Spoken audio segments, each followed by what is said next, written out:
I am so tired of people hating on this show. Yes, it is not perfect. This show is not Lord of the Rings. It is an original story. It does not have to follow Tolkien's lore and timelines. You need to watch it as if Lord of the Rings did not exist. If you saw this show and had never heard of Lord of the Rings before, you would not be so negative. Be on your guard. There are older and fouler things than orcs in the deep places of the world.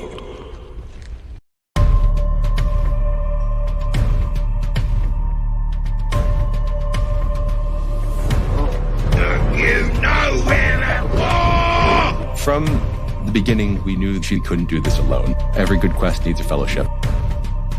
But you have not seen what I have seen. I have seen my share. You have not seen what I have seen. Inspection!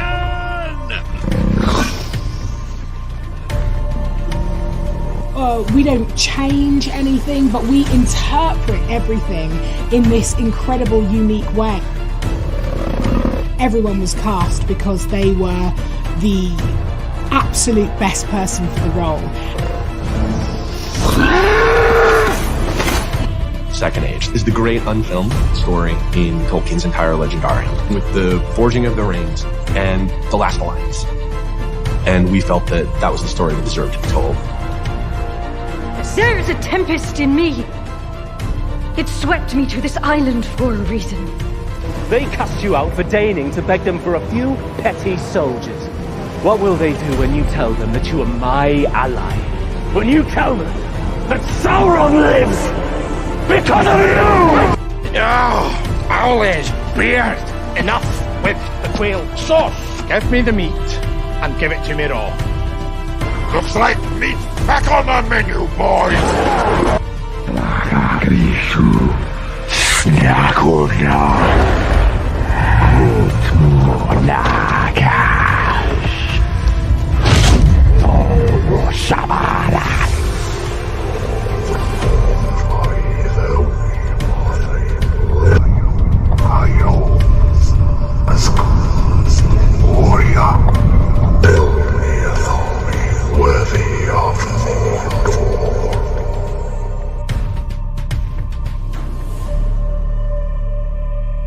One does not simply walk into Mordor.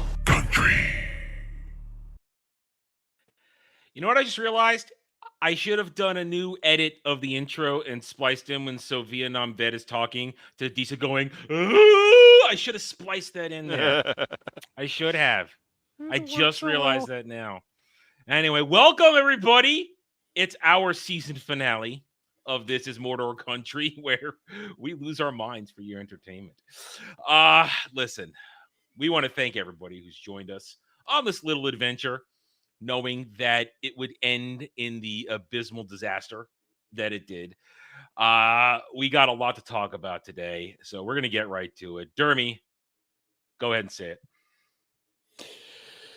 Grand Elf! Yes? Yeah.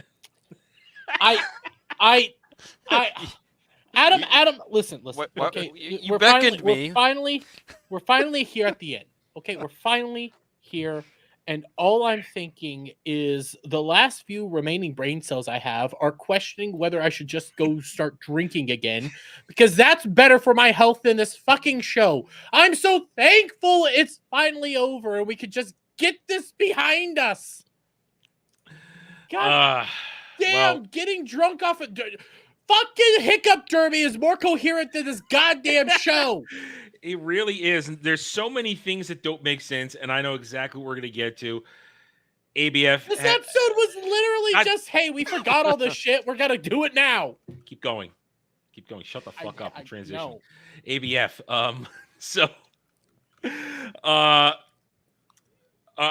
Are the cries for your imprisonment as an evil dictator, are they going to end now, or are you still making them watch Agatha? Well, everyone seems to be very relieved, but no, actually, we're not going to be watching Agatha anymore because What's the point? I actually think they're going to kill me for that. So, not even a joke. People are like, pulled me into the side. They're like, we can't watch that. A lot of us gave up. I haven't watched it since Dermy, the compromise with Dermy. I said, that's it. Why? And I'm glad. Well, a deal was made. A deal was met. At least you can clown on the lore being broken in Lore of the in Rings of Power, but in Agatha, it's just boring. Yeah, and pointless. And gay. Escape room. Okay, done. Wine mobs. New escape room. Drinking wine and pretty much. Yep. Yeah. I mean, Alpha, have you lost any hair or gone grayer during this period of time? Let me correct you. It's Grand Alf. Grand Alf. So change your name. Be Grand Alf. I was just going to say, your name still says. I still say. Hold on. Okay. Yeah, but no, yeah. I don't know how it didn't make you go flaccid yet. Like. No, I'm happy to be here, dude. I'm ready to send this shit into the void with Morgoth, where he was sent. So yeah, I'm ready to God, and destroy this. Fortunately, we get to talk about that first. I mean, joining us this week because Jed and Rachel ran away. They pulled their own escape hatch clause, but they're on the road. They might even be watching. So Jed and Rachel could be here. So Dermy kindly asked Gal to join us. I said, guys, go ahead and ask anybody if they want to come on this week. No. And I'm setting the record straight, okay? Because there's no record to set. Everybody keeps saying I forced you to do this. You keep going around like I forced you. I said, would you like to come on? And I was like, you know what? You're beautiful. You're wonderful. You're sweet. You're kind. Would you be willing to come on and do this? There's no like you have to do it. I was like, we're shorthanded. Would you want to come on and help assist us? I would like to correct the record. I may have said you forced me to watch this, but there is an important descriptor before that. Let me read this to you. Dermy Wormy has betrayed me by pulling at the strings of friendship and forcing me to watch this stupid episode of Rings of Power. I never forced you. You pulled at the strings of friendship, which is forcing my hand, sir. So, fuck you. I said you have nothing to counter that. I do. I said to counter that. I said, "Hey, buddy, did I ever say how awesome you are and how your hair?" Did she go, "I'm not your buddy guy"? Was that her reply? No, she said, "Sai, what do you need? Do I need something to say how awesome you are?" Okay, you got me. Jed and Rachel are going to be gone Saturday, and we are down 2 people for Mordor Country. Could you possibly sub in? I didn't say you had to. I didn't say you were required to. I did nothing. I just, would you be willing to? Nothing that you just put out into the public changes what I fucking said. Never. I apologize. I should have asked. Are you guys okay with me saying curse words? It's fine. You've been on my channel. Before. I mean, like this early in. Okay.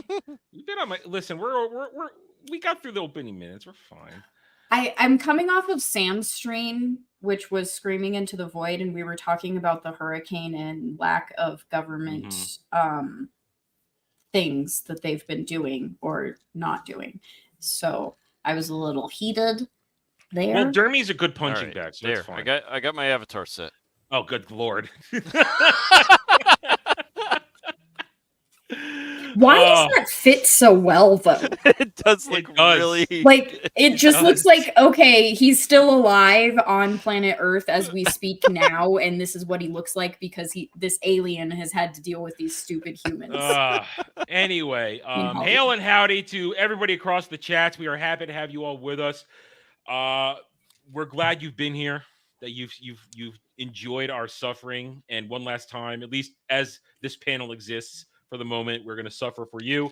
Hit those like buttons, subscribe to everybody's channels, and let's get this over with. All right, so we literally pick off. Oops, wrong button. We literally pick up where we left last week because... No, we don't. Oh, wait, hang on. Damn it. I didn't full screen it. There we go. Fuck, Yeah, I you love do. this watch You it in my do. head. Because we go right to Durin the fourth, going Oh, to that's see right. what happened with his dad. And And crying. unfortunately, Deez is alive. That's the first problem. She lived. Now, we didn't get our sing-off. We wanted the sing-off. We wanted that so bad. Oh, I know we man. did. That would have been great. I would have loved it. But they explained that Durin the Third went on ahead to continue the mine. And after they kissed. Oh. So off-putting too. Like what the? Chemistry. None. Oh. I love you. I love you. God. And Oh, hey, Adam, I meant to ask, did you watch that video I sent you? Which one? The one that was a lore video about all that we're talking about. I think I started it and I stopped it for reasons I don't remember when you sent it to me. There's no worries. I remember you sent it to me. I started watching it and I think I got up and got distracted and forgot to go back. All honesty. Got it. ADHD. Got it. Yeah. But I mean, I do know some of the dwarven history though, or at least the part of the Moria history and other stuff. So I was somewhat familiar, but the fact that this is happening right now is absurd. Especially with the fact that he's going to go in here, and we first have to talk about this retarded conversation they have. He's humping a goddamn minecart. It's a. So I just wanted to point out that the siege unit, the Ravager, is what this siege unit that he's using against the wall, opening up the cavern, should have been outside. Yeah, I guess you're right. Yeah. Was it a siege unit or was it a minecart that he was humping? Because that's what it was looked just like. like It looked a like he was little- humping a minecart. It was like It a was wall like a- dildo. Yeah. Yeah. It was just. All right. Oh, please stop! Please stop! So he's father, stop! I'm gonna take off the ring, or I'll cut your hand off. You're And strong you enough just- to lift it. Axe, are you strong enough to strike your father? No, cry, cry, cry. Yeah, cry. We immediately have men become whiny bitches. Yes. Yeah. It was so ridiculous. And you, I can't fight you because you're the strongest dwarf I've ever known because you never let me win an arm wrestling. To be fair, though, this is probably the strongest writing in this one moment that the entire show had. I could see where that could be argued. It almost landed. It almost had, well, why it didn't land because we have zero emotional connection to these characters. Correct. And you know, I'll say this: some of the actors in the show are decent actors, but they're dealing with the shit that Amazon gave them. Like the guy that plays Celebrimbor, he's actually a decent actor. Charles Edwards is a very good actor. I've seen him in other British productions. He's and a then good the guy that plays Durin the Fourth, I think he could be a good actor. He's in a shitty show. I'm sorry. Every time I see Durin the Fourth's fucking crown, it looks like an inflatable toy. You mean the third? Yeah, Durin the Third. Whichever one. Durin and Durin. Durin and Durin. Yeah, Durin and Durin. The one with the ring that's humping the cart. That's the third. His crown looks inflatable. Every time I see it, It is ridiculous. It's not a good crown. It's Isn't ridiculous. Durin Everything a looks band? awful in this. Yeah. So they had the conversation about I can't beat you and do that. And then, Durin the Fourth just stands there and he's going to let him bust through the wall. Yep. He yells at him. Yeah, yells at him. Doesn't that work? And yelling only works if you're a woman yelling at a man in this. Valid. That's only works. So he busts through, and first of all, I will give whole it this. scene is ridiculous. The shot of the Mithril Cavern does look good. Yeah. All the veins of Mithril. That looks good. It was pretty but cool. You have to realize it. And Alf can back me up on this. If this should have been being mined for centuries. Yep. Before they get to the Balrog. Yeah. So they didn't unearth the Balrog until 2,000 years into the Third Age.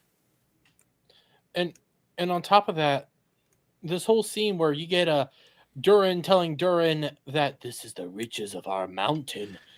You knew that season 1. You were I mean, discovering the mithril. But he didn't have the ring, Dermy, so he could see the mountain. I'll say this: the Balrog looked good. Yes. Well, because they copy and pasted it from Wetaworks. That's well, I know. I'm just saying it didn't look bad. Yeah, the Balrog. Well, actually, I will argue that some stuff. they took something that's supposed to look good and then they F it up. Because, of course, this is what gets me right here. They've hit the exact place where the Balrog is currently hanging out. I guarantee the Balrog was deeper than that. Because it took them centuries to get there. Yeah, so it's the exact place where the Balrog is hanging out.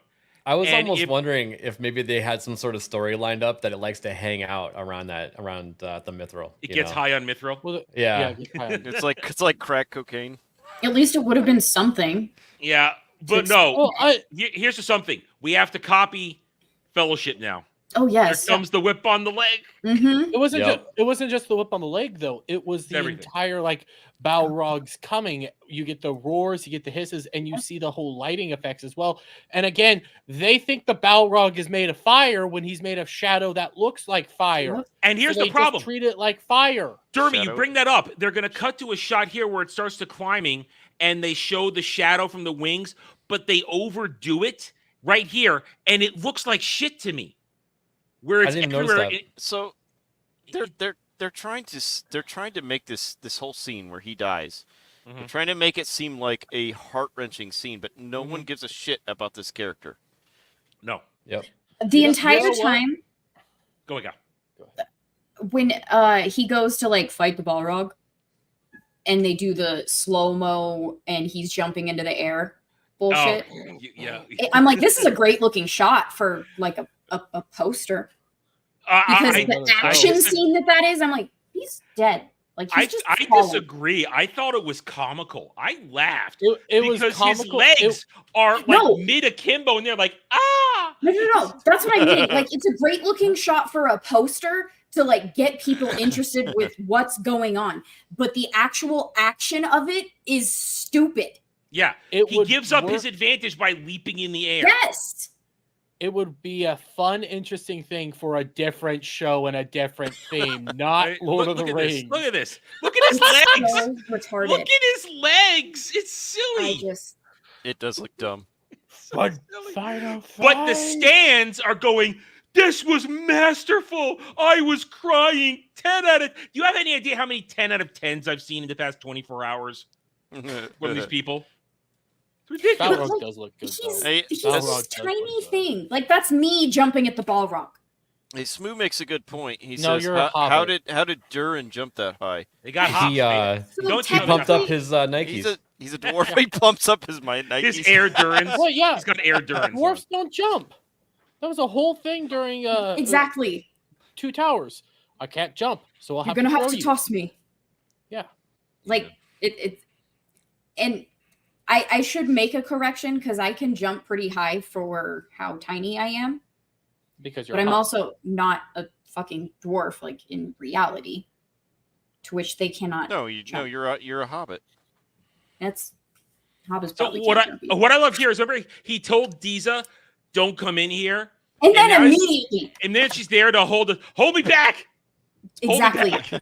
Stop him from doing something. That was the first thing I thought. I'm like, why are you here? He told you not to come die with him. You had your stupid awkward kiss.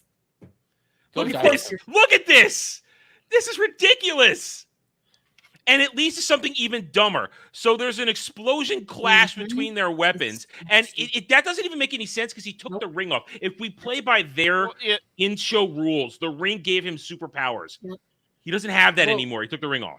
No, it takes 30 seconds for it to fully wear off. Yeah. And then it's still in my system. Let me fart it out. And then later when ring gas. Galadriel puts it on, it doesn't erase her facial injuries, but it did for I don't want to get too ahead. Don't try to figure out. We'll talk. We'll get there. We'll get there. So all right, Caven. Okay, go ahead. Just because his axe hit that blade, his axe should have shattered. Yes, because that's just a regular old freaking axe. That's not a mithril axe. It's not a magically infused axe. But the Balrog sword should not have shattered. Okay, that too. We forgot. His sword exploded. the nice little bow that they tried to put on the super cute story of his dad was letting him win, and then he says, no, I never, like, it was you getting stronger. And I'm like, stronger to once he can confront you as an adult for him to not do so and to cry. Yeah. Like, your little story would mean that he is stronger than him, except he didn't show that earlier. He just showed weakness, like, oh, I'm scared of my daddy and I can't cut his hand off like I threatened. Please don't make me watch the intro. Oh, I'm not going to. I'm just. Oh, I skipped that so hard. I'm playing with the new things here. We want to be circles, or do you want to be? No, we'll be these. You can do the rounded edges for the square. Yeah, the rounded edges actually look better. You want to do? I this? discovered. Well, no. So, Yeah, like, when you click the square. Oh, I see it. Like rounded that. edges. There you go. Okay, I see. you can do that on the I rectangle. just got my dark mode. I'm still playing with it. Hey, I only learned it because of last week's Ballbusters. Because I didn't like it when it didn't have the rounded edges for my stream, but I didn't know about the rounded corners at all. Gal, I gotta ask: have you watched any of this other part of the season, or this just is the finale? She's been watching it through reviews. Yes, the best way to do it is to watch it torture other people. Okay. Yeah. All right, so That's here we why go. We had you do it this week. We're not going to watch the intro. We will go right through it. So, I went too far. Sorry. No, you're right. You're right around where it is. Oh, wait. Yeah, because it opens up on. Yeah. I just want to get. There we go. All right. Written by. This episode wasn't even written by women. It was written by Payne and McKay. That's probably why it was slightly better. It was still retarded. It was still retarded. Yeah. Still retarded. Yeah. It wasn't 100% retarded. Honestly, now that you mentioned that, it definitely had more of a flavor of season 1 to it than this one did, with certain a little bit bilateral behaviorisms. Oh my god. We'll get there. Was directed by a woman though. So, all right. So we pick up. Have women directors. We pick up with Gandalf, almost Gandalf, and he's gone to, instead of going around the Deadwood Grove to find his staff, he decided to go to the hidden not Hobbit village that isn't so hidden, and encounters what we all now assume to be Sauron, or the Sour Man. This was such an awkward scene because you're right. Where you left him off, walking through the dead. There's like no transition. He's just there. And then the conversation is stupid. Yeah, but they're both lore just breaking. there. It's massively lore breaking. Yeah. It comes out of nowhere. It's like, wait, what? Why are we here? How do we get here? We didn't see him make any sort of decision to go here. Wait. He just had his Luke and Yoda moment from Empire Strikes Back with Does Gandalf Dumbledore. even know where this place is? No. That was my question. Then That's why a good is point. he here? How did he get there and know to go there at all? Actually, because the constellation's right above it, so I guess he followed the constellation, even though I was told when I did my first review that you can't follow constellations. And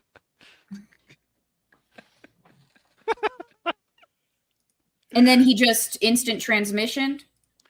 Well, Bottoms up. listen, everybody fast travels. In this. No, I know. I know. I'm just making the commentary towards that because it needs to be emphasized. All right, so Alf, can you tell us why it's so wrong for Sour Man, not Sauron, to tell him that I'm one of the 5? Can you tell us why that's so wrong? Well, one, the 5. Well, depending on, so if you don't know it, the in the original text, the 5 wizards arrived together. In some changes Tolkien made right before he died, he said that the 2 blue wizards showed up a couple thousand years before the other 3. But either way, Gandalf and Saruman arrived together. And the fucked up thing is, in season 1, they showed Gandalf fall out of the sky. That never happened. They showed up on a boat. In the Grey Havens. In the Grey Havens. And that's where Gandalf got the Ring of Fire from, the Elven Ring of Fire from, what's his name? The shipmaster. Shipwright. Elf. Yeah. Doesn't matter. I forget. Yeah. But either way, none of this shit makes sense. No. And Alf, when does that happen? They arrived in about 1,000 years into the Third Age. Oh, so they shouldn't even be here. Once again, nope. This shouldn't even be happening. And now I found some Stan. And I said some Stan who was going, Gandalf is so important to everything going on here. It's so great they're giving him his due. And I said, you do understand he's not even supposed to be here right now. And then predictably, they came up with the argument that I know all the Stans like do. Well, Gandalf was really Olorin, was already walking amongst the elves in the First Age and the Second Age. And I said, yes. No. As a Loren, as a spirit form. As a Mayor. With them. Yeah. He as did, as a Mayor in the Undying Lands of Valinor. And as Gandalf, he doesn't appear until the Third Age. Even though they are technically the same being, Gandalf does not appear and be a thing until the Third Age. Yep. Look, this is all wrong. It's all wrong. And the whole point behind them sending the wizards in the Third Age is because the gods, or the Valar, the Maiar, they saw the destruction that came from them fighting Morgoth in the First Age and in the Second Age. And they realized it would probably be better if they sent Maiar in disguise to guide humanity and elves instead of them interacting directly, because it destroyed whole continents when they would show up. We're talking god-level entities fighting each other, and that's going to fuck your shit up. So they're going to have their conversation. My old friend, Sourman, not Sauron, says, my old friend, why don't we work together to stop Sauron? And then Gandalf says, wait a minute. Does that mean we're going to take over for him? And he says, yes, we'll be evil together. Won't it be great? And then he says, I just want my friends first. Can we get my friends? So then here comes the Jeremy, what do you call these? The dudes from Furiosa. What are they called? The dudes from Furiosa are also the Death Eaters from fucking Harry Potter. Okay. Because of the masks. And then they just appear. They're Mad Max Death Eaters. Okay. And we don't know anything because they were kings. Well, all we know is this. They had a deal with Sauron, not Saruman. And then Saruman and Saruman just kind of force pushes and kills him. And then they run away. You have a knife to a hostage. It's just like,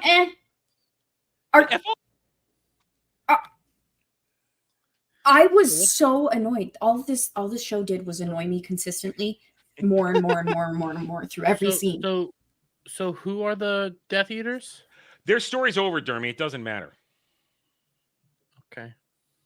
They look cool. They have a disease a flesh-eating disease under their masks that Saruman, not Sauron, was supposed to help them with. Not Saruman. I did that on purpose. Yeah. But it's tomato or whatever. That's a joke. Dermy, you ruined the goddamn joke. You fucking son of a bitch. And they were supposed to have something, but I guess they ran out of time. Dude, I said at the beginning, this is just remember these? Yeah, we're wrapping up storylines now. Because we forgot about them last episode. Yeah. Because we forgot about them for 2 episodes. Literally, when we look at Gandalf, almost Gandalf, the little cannibal Harfoots, Tom Bombadil, how much screen time have they actually had this season total? 5 minutes. Something less than an hour total. When you think about it, out of literally 8 hours of so-called television. I'm gonna push back probably maybe an hour and a half. Really? Because they did have at least one episode more dedicated towards them. I guess they maybe got 40. Yeah. Maybe they got half an hour or 40 minutes in that first episode where he summons the whirlwind. But after that, they're all on screen for like 10 minutes or less. Yeah. I'll give you hour and a half. I'll give you hour and a half. When you start adding it up, it probably equals about an hour and a half. How many that means 8 hours. 13? 8. Oh, 8. this is more. It feels like 13.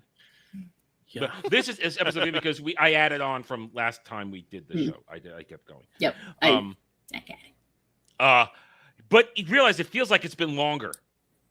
Either way, but so they realize this is this is part of the worst part of this show is that they have these plot arcs that run and don't intersect. I mean, that's what made it easy for me to review this show. I could literally, for the most part, cut out each segment of the show and talk about it individually without having to connect it to another section. Made for hella easy reviewing, honestly. Made it really easy. At the end, I'll talk about it later. But God, there's this one point I'm just like, why is that interaction important? I think I could guess. Why are many of them important? We don't know. So I made it seem like, oh my God, I haven't seen you. Saruman, not Saruman. Here comes Aunt Jemima, Mammy. I got called lazy for calling her Aunt Jemima. You know what? Blame Dre. He's the one that called her Aunt Jemima, Mammy. All right. I can't say what I called her. Blame the black man. I didn't come up with that one. Right? I can't say what I was going to call her. I was calling her something behind the scenes. We were on your channel. I'd say it, but we're on my channel. No, I can't even say it on my channel. We need Dre here, and even Dre, I don't think can say it. Oh, Dre would say it. He has no fear. Hard R. Hard R. Wow, you racist. Anyway, I hate them. so they all come. So apparently, what got me is suddenly everybody comes out of hiding. They all just appear. I thought everybody was going to be dead, and I was going to laugh hard. They were all captured. Yeah, so everybody comes out, and Saruman, not Saruman, says to him, "Oh, you've got too much attachment here. You're not going to work with me now. So you know what I'm going to do? Because I'm not evil. I'm not really evil, but I'm going to destroy everything so that you can then side with me." Does that make any goddamn sense? This is my favorite part, actually. Well, yeah, we thought that. Well, a couple of them do get crushed by rocks. Yeah, all the debris up in the sky. I was rooting for the debris. Yeah, I'm rooting for Sour Man. Yeah, this was great. I'm like, yes, somebody. Listen, he almost killed Aunt Jemima Mammy. He almost got her, man. Yeah, he almost did it, and then Grand Elf decided, you know what? No, you're not going to kill the black one, but we're going to kill the white one. Yeah, watch this. We'll watch. Here comes Rando gets killed. Rando got killed. Rando caught a stray. Can't kill the black one. Gotta kill Whitey. Must have been wearing a red shirt. Yeah. I didn't wear a red shirt on purpose this week. So then he just force levitates everything and it says Nori run, and everybody's saved. Adam, and then look, the constellation. Adam, do you remember when you said that this was supposed to be like mimicking Luke Skywalker's training? That was last episode. Episode. 2 episodes ago. Well, whatever. It's all blurred together. Yeah. Towards the end, you were 100% correct. Well, now it's Rey. Lifting all those rocks at once. Well, there's that, but you were 100% correct on the whole training and Star Wars shit, because it was 100%. This is all Star Wars. Everything here is Star Wars. Yeah. It's like they don't know how Tolkien magic or lore works. I mean, honestly, I don't think this is how magic works in Tolkien's world. I don't think it is. Tolkien has One thing I thought was interesting was there weren't that many stars. There was just like a concentration in one area. I thought that was kind of odd. Like our Milky Way looks cooler than that. Mm-hmm.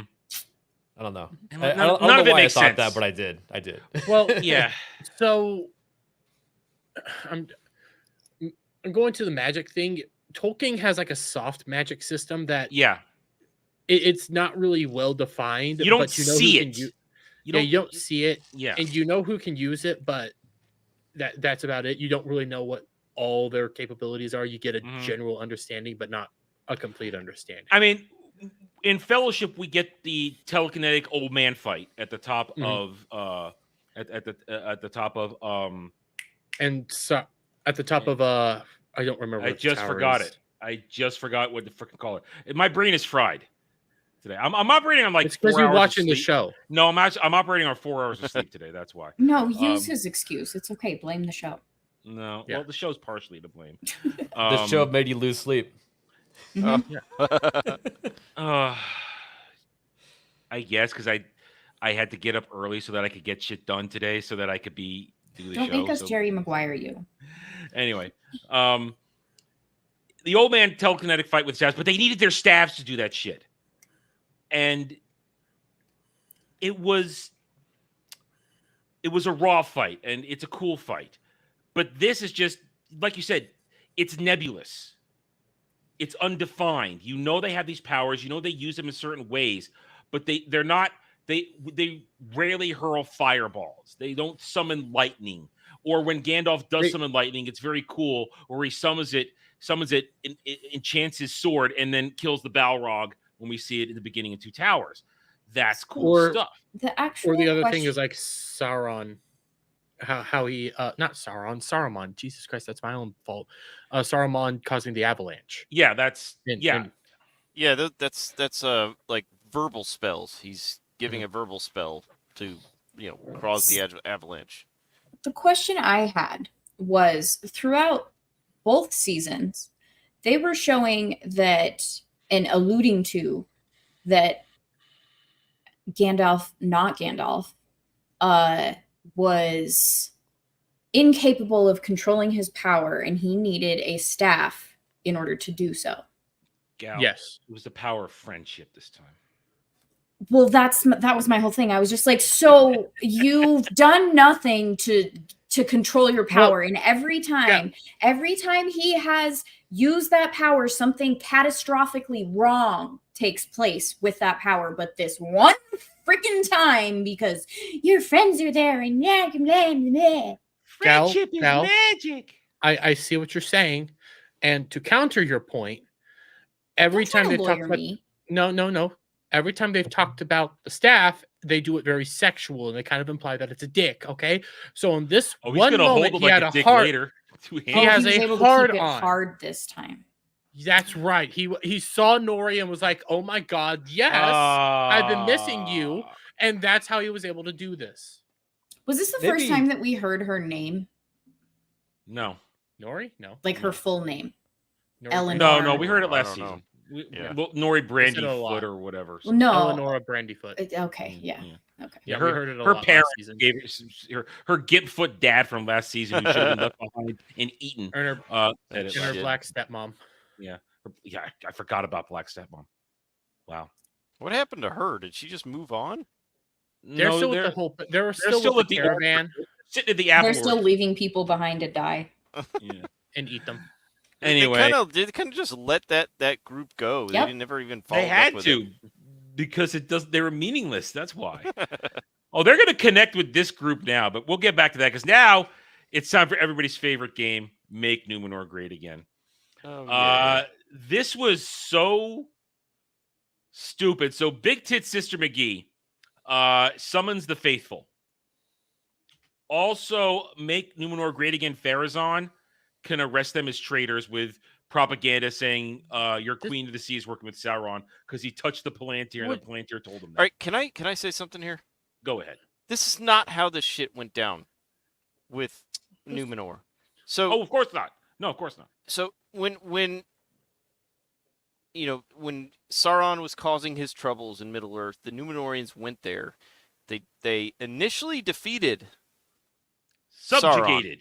Sauron. Brought him back to Numenor. And the whole reason why Numenor got to the point of human sacrifice, which they have not shown, was because of Sauron corrupting the influence.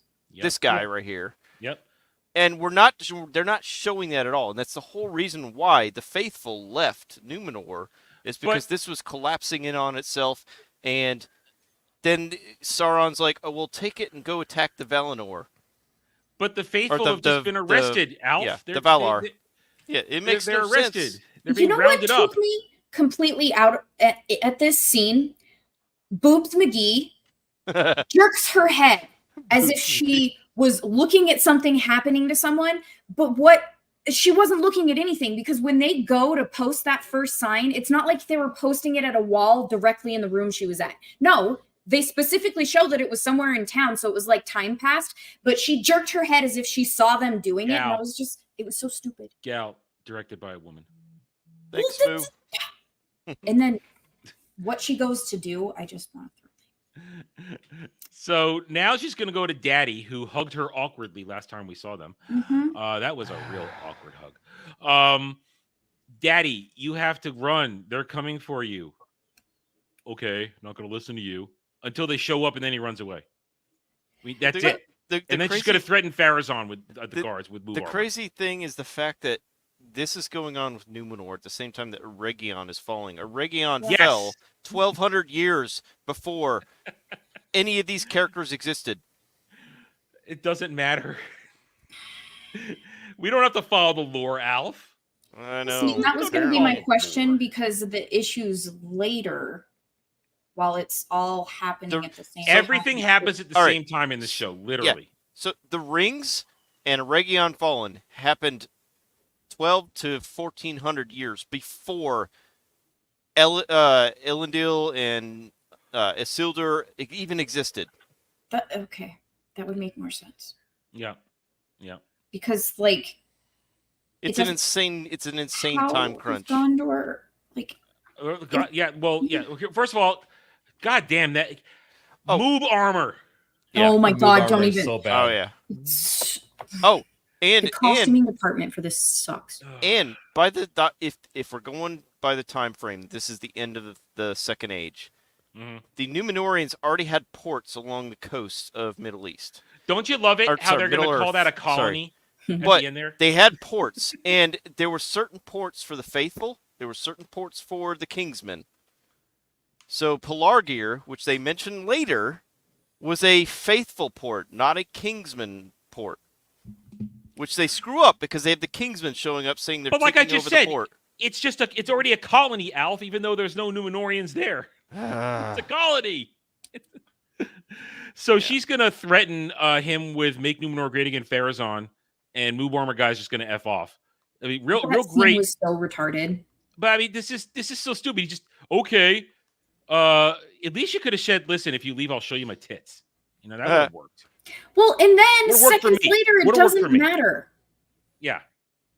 It was so stupid. Like, you should have instead of acting suspicious and then trying to use your power to make him go away, you should have just let him look through the house because your dad was gone somehow magically. Oh, he effed off. And this is the last we see of all things Numenor, with the exception of the next scene. This is it. Make Numenor great again is over. Because they banned memes. Yeah. They banned memes. Yes.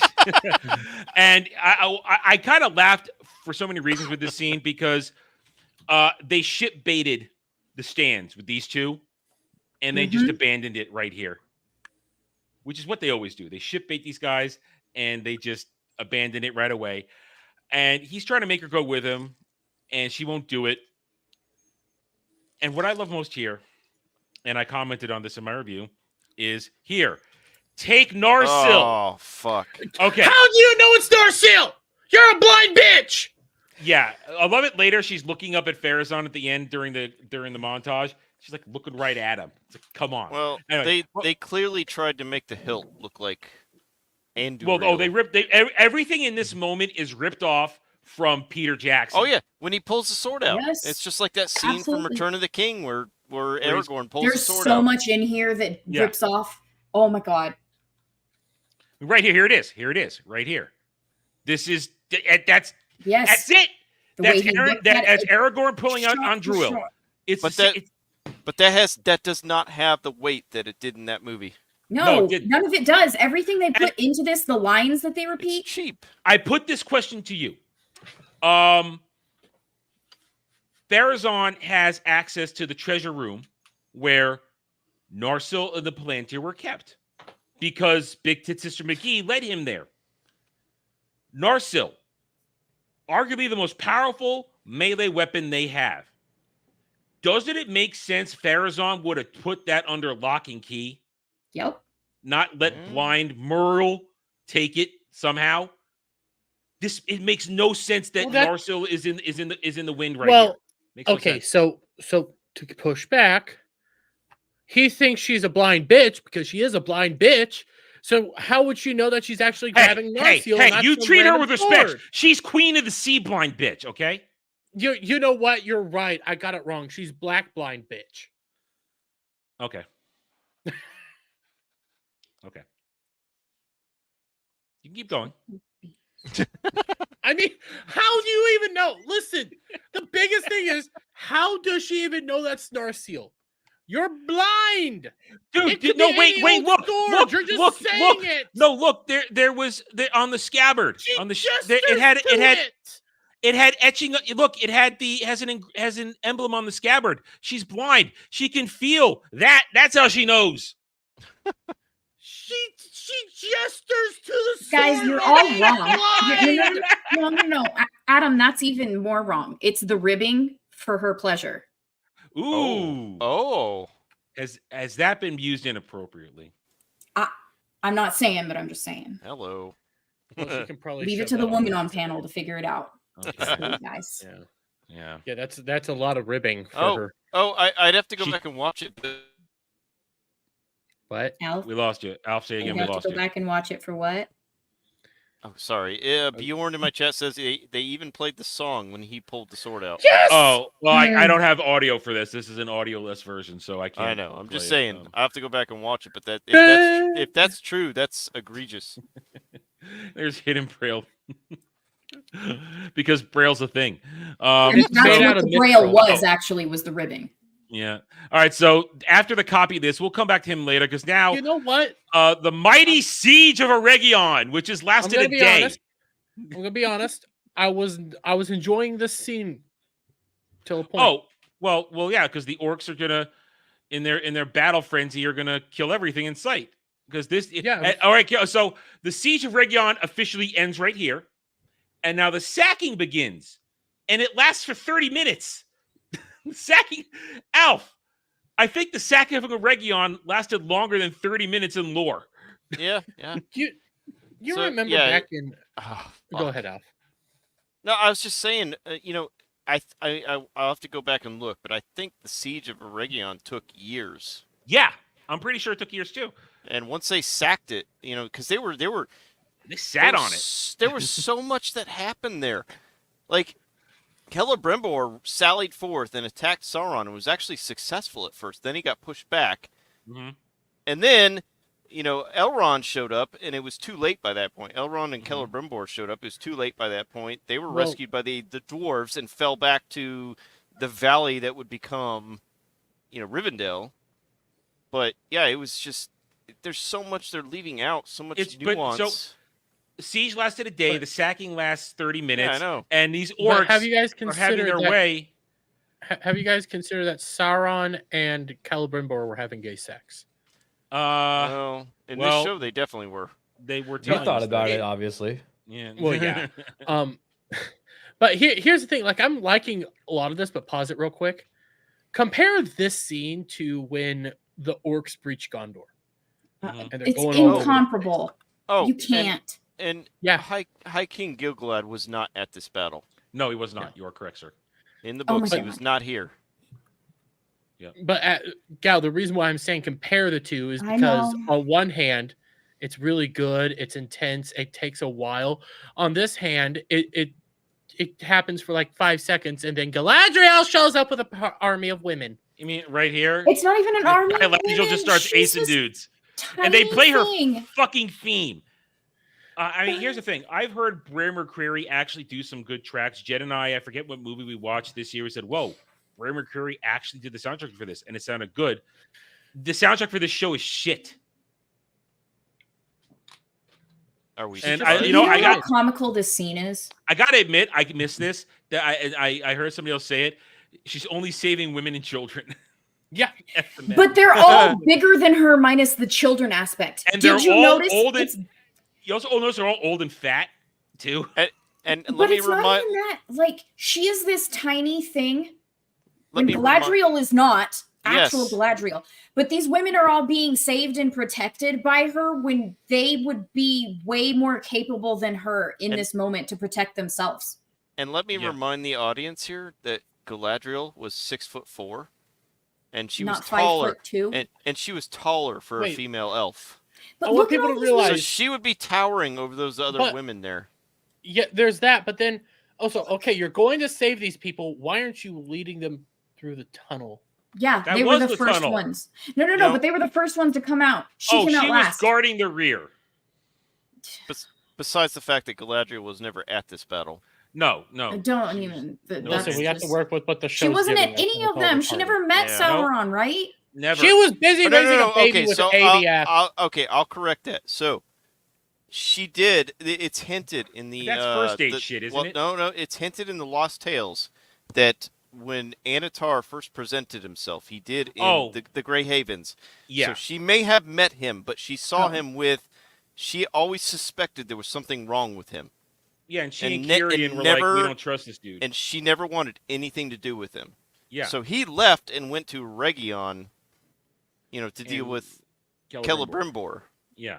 Because Celebrimbor, his relatives, was Théanor from the First Age, and there's a lot of bad stuff that surrounded him.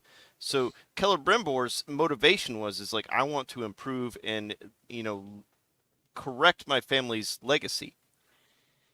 And that's why he felt like he had to produce something great. And there's a combination of pride and a combination of greed and a little bit of narcissism in there. So it was easy for Sauron to prey on that. Oh, there's a combination of pride in this one. It's just not the right kind of pride. So this is great. She gets captured right away. Yep. And here's what I don't get. She makes the deal. I have the 9. How the fuck does she know what the 9 rings are? And how the fuck are these idiots supposed to know what the 9 rings are? She knows what the 9 rings are because Celebrimbor did tell her last episode. Yeah, he told her. How do they know what the 9 rings are? She still doesn't really understand what they are. She never carried the 9 rings. And to be the truth be told, she didn't even have the Elven ring with her at this time. Yeah, she wasn't made yet. She wasn't given that until later. No, because those were made last, weren't they? Yeah. Yes, they were. They were made 10 years before the sack of Region. And nowhere near Sauron. No, that's he no didn't point. know they existed, right? So here's what happened. They created the Elven rings. He created the One Ring. As soon as he put the One Ring on, they realized it because of the magic influence over the rings. So they took their rings off and they said, "We'll put this into hiding." So he never saw the rings, the Elven rings. They took them into hiding and whisked them away as quick as possible. Celebrimbor gave one to Galadriel, and then he took the other 2 to the Grey Havens and gave them to Tyrion and Gil-galad. Yeah.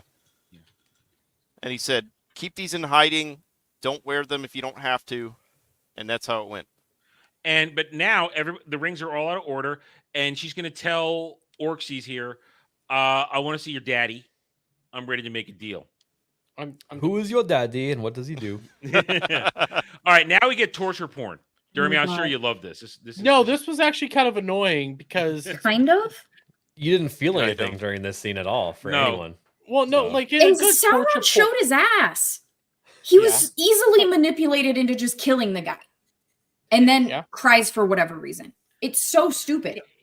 This is retarded. He's using target and the fact that Sauron was actually the one leading the army, not This isn't even good torture porn. It's just I'm gonna shoot one arrow. You're already hurt and everything, and then I'm just gonna talk to you why I arrow as I'm put a pressure on you. And then he easily manipulated. That was like Sauron's not retarded. It was clear that Celebrimbor was just like, just kill me already. So I'm gonna like talk to your pride and just prick your pride. Like it was so obvious. But how this is right now, just as a slight aside, we're watching a lot of commentary on social media concerning the whole story of they're going to create super fan panels for sourcing writing, and the stands are quoting all the worst shit we've watched over the first few years, saying no super fan panel could do writing like this, and they're going to use this shit. This is dog shit writing. This where he goes, you can kill me and I'll be carried on the winds to a place you'll never see. Amazon's grabbed super fans. They had that's where you got the whole Galadriel. You got all that shit from these fucks. This is them. Yeah, you're still getting your that's shit. Why you bring point. That's why it's a self-owned. That chick realize that they are the super fans. That the stupid corporos and studios have been courting, not us. Now, this is where like Gal said, this is the moment where he uses that to basically manipulate Sauron into killing him with his big spear. Yeah, I bet he did. I'm surprised he took runs it facing him through with it. I'm surprised he took it facing him. I thought he would have, turned him around. What up the ass? Stabbed him from behind. Tells him his family is related to the Moors. Oh wait, that was true romance. Ooh. And but the way they do this is so lame because he was supposed to be on the spear, which means because they put him as a banner. Like Sauron uses him as a banner in war going that's forward. The thing. They don't know that. We know that, but they don't. But then we get, in my opinion, this is the cringiest line of the whole episode. He says, "I am the master of the rings." Says, "No, you're their slave. You're the lord of the rings." It's so bad. They said the name again. They said the thing. Don't you realize they said the thing? And they're like, oh my God, how could you say that to me? Because you said it to me. And then, wait for it. Oh, fuck. Wait for it. There it is. No, Sauron would not cry. Wait, okay, but don't you understand? He his just lover. killed his boyfriend. Yes. Yeah. Or he stepped on a Lego. That's true. All right. It was a messy room. Could have happened. Yeah, a lot of shit all over the place. Stepped on a cock ring. The extra cock rings of power that he didn't finish making. Sauron would not give a shit. Nope. His whole purpose is to get his ends justify the means. That's what he's trying to do. Well, to be fair, he probably would care because he probably would care because he just lost his own one hole. All right, but here's the thing, Alf. You make a great point. But we have to remember the entire point of the season. The entire point of the season is to show us that Sauron wasn't really evil. Events made him evil. He wanted to do good. The world around him. And the death of his boyfriend here is one of the last ties to his goodness he had. So, I mean, it's ridiculous. And then here's the things. This is one of the things that Stan's been running with, going, whenever they cut, because here comes nuclear orc with his nuclear family. I want peace. Are you he? Are you Sauron? I've had many names.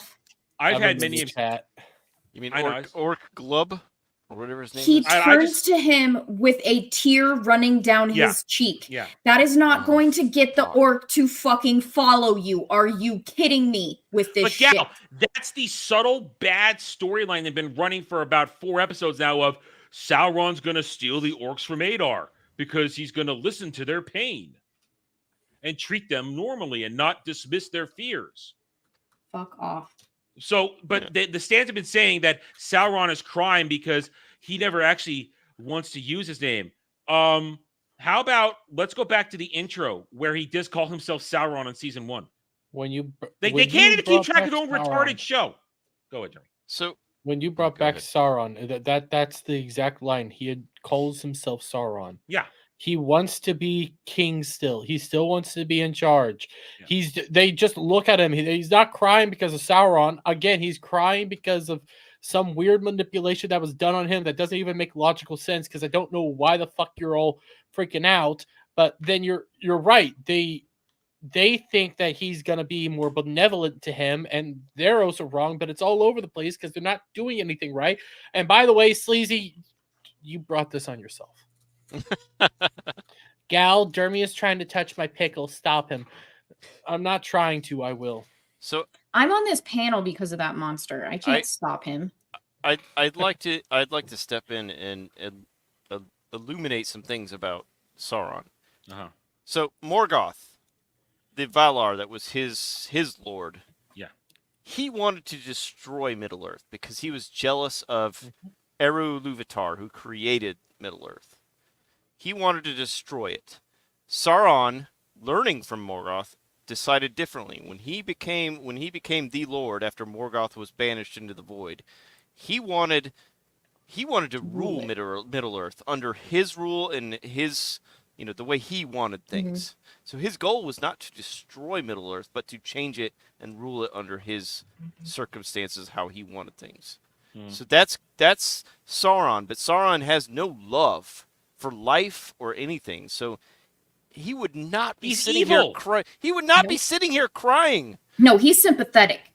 But that's the point. They want to make him sympathetic, not only for their own twisted desires to have nothing be good or bad. It's all your perception, your truth, your point of view, but to appease the weirdo shippers. So the only good guys in this entire show are the orcs. I blame Maleficent. Was that the first one where they started doing this bullshit? they made they changed No, it. they've been doing it for a while, They but changed it up, made the bad guy good and the good guy bad. But the thing is, it's because they're trying to cover their own asses because they're villains in like the real world. Hollywood is. Yeah, I mean, and it's coming to. We have an entire stream planned of where we're discussing stuff like that. But like these people are disgusting. These people are evil. They don't know what a true villain is because they look at themselves. But it's the same reason they don't know how to make a true hero. Yep. They don't know any They of don't these believe in morals good anymore. and evil. They believe in my truth. They believe in good and evil being very subjective. But Yeah. I'm all for like gray characters. I like a good gray character that, you know, they're evil, but they're doing it for reasons that you could probably understand. You know, like that's complex. That's good. They do it a lot in anime. But guess what? They also do in anime. True fucking evil. True villainy. True terror. Characters that are just awful. You have to have both. You can, even in the ones where you have very complex characters, you still have bastards that are just out there to fuck shit up and destroy everything because they're evil. Yeah, and in this, they want to blur those lines. Perfect way to put it. They want to blur the lines because it suits their narratives and their belief system, their pure belief Because system. a lot of them are like Diddy. Oh, ooh. Let's not go there. Wow. So we're gonna breeze through this part. Plot armor Isildur, Theo without his badass teenage mustache. This is just. I heard you talk about your mom. How do you get over it? You never do. Blah blah blah. It was so bad. Like, what point were they trying to get with that? That's not going to comfort the kid. And then, like, that was such a nihilistic thing to say. Yeah. But That's also, all I know is nihilism. But it's also we get back so we can have ethically ambiguous Astrid come back God. in and not cuck him so hard. I can't with I this don't. scene. This I was, can't. This is all. This is awful. So you cucked him, but now you're gonna cuck the other guy. But Who then forgives her later. I can't. But This scene. she's obviously ready to leave, and then they see him holding hands right as Isildur leaves. Yes. They want a love triangle to And people her- talk about. All right, wait. All right, Gal, say your piece because I'm gonna throw something down to you guys. But finish your thought. Oh, I'm just like this Okay. entire scene is so gross, and I don't Okay. know what they're trying to do with Oh, it. I know what they're trying to do. I have the answer for you. You know what they're trying to do, actually- and I realized this when I was reviewing it. This is what those in the fanfic community call a self-insert. No This one is a loves them, so they have self-insert. to make it. Well, now, even though this episode was written by J.D. Payne and Patrick McKay, this character was originally written by women. Women who wanted to put themselves in there and get effed by Isildur.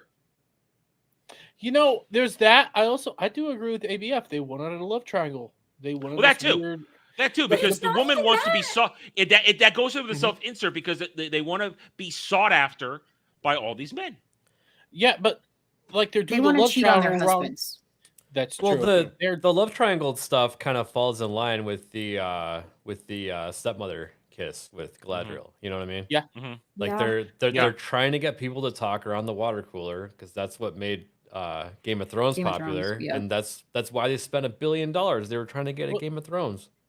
And to ABF's point, this is why they do the whole like we're gonna follow these characters now. We're gonna follow these characters now. We're gonna do this. We're gonna do that. Just like what Game of Thrones was doing. But thing with Game of Thrones is they made each character interesting.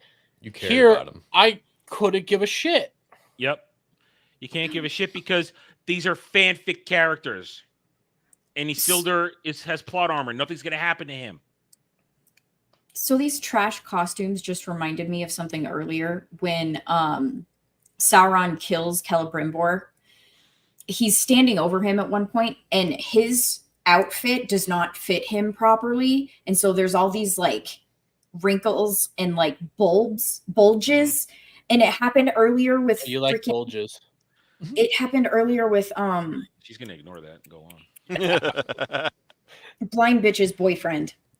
Elendil.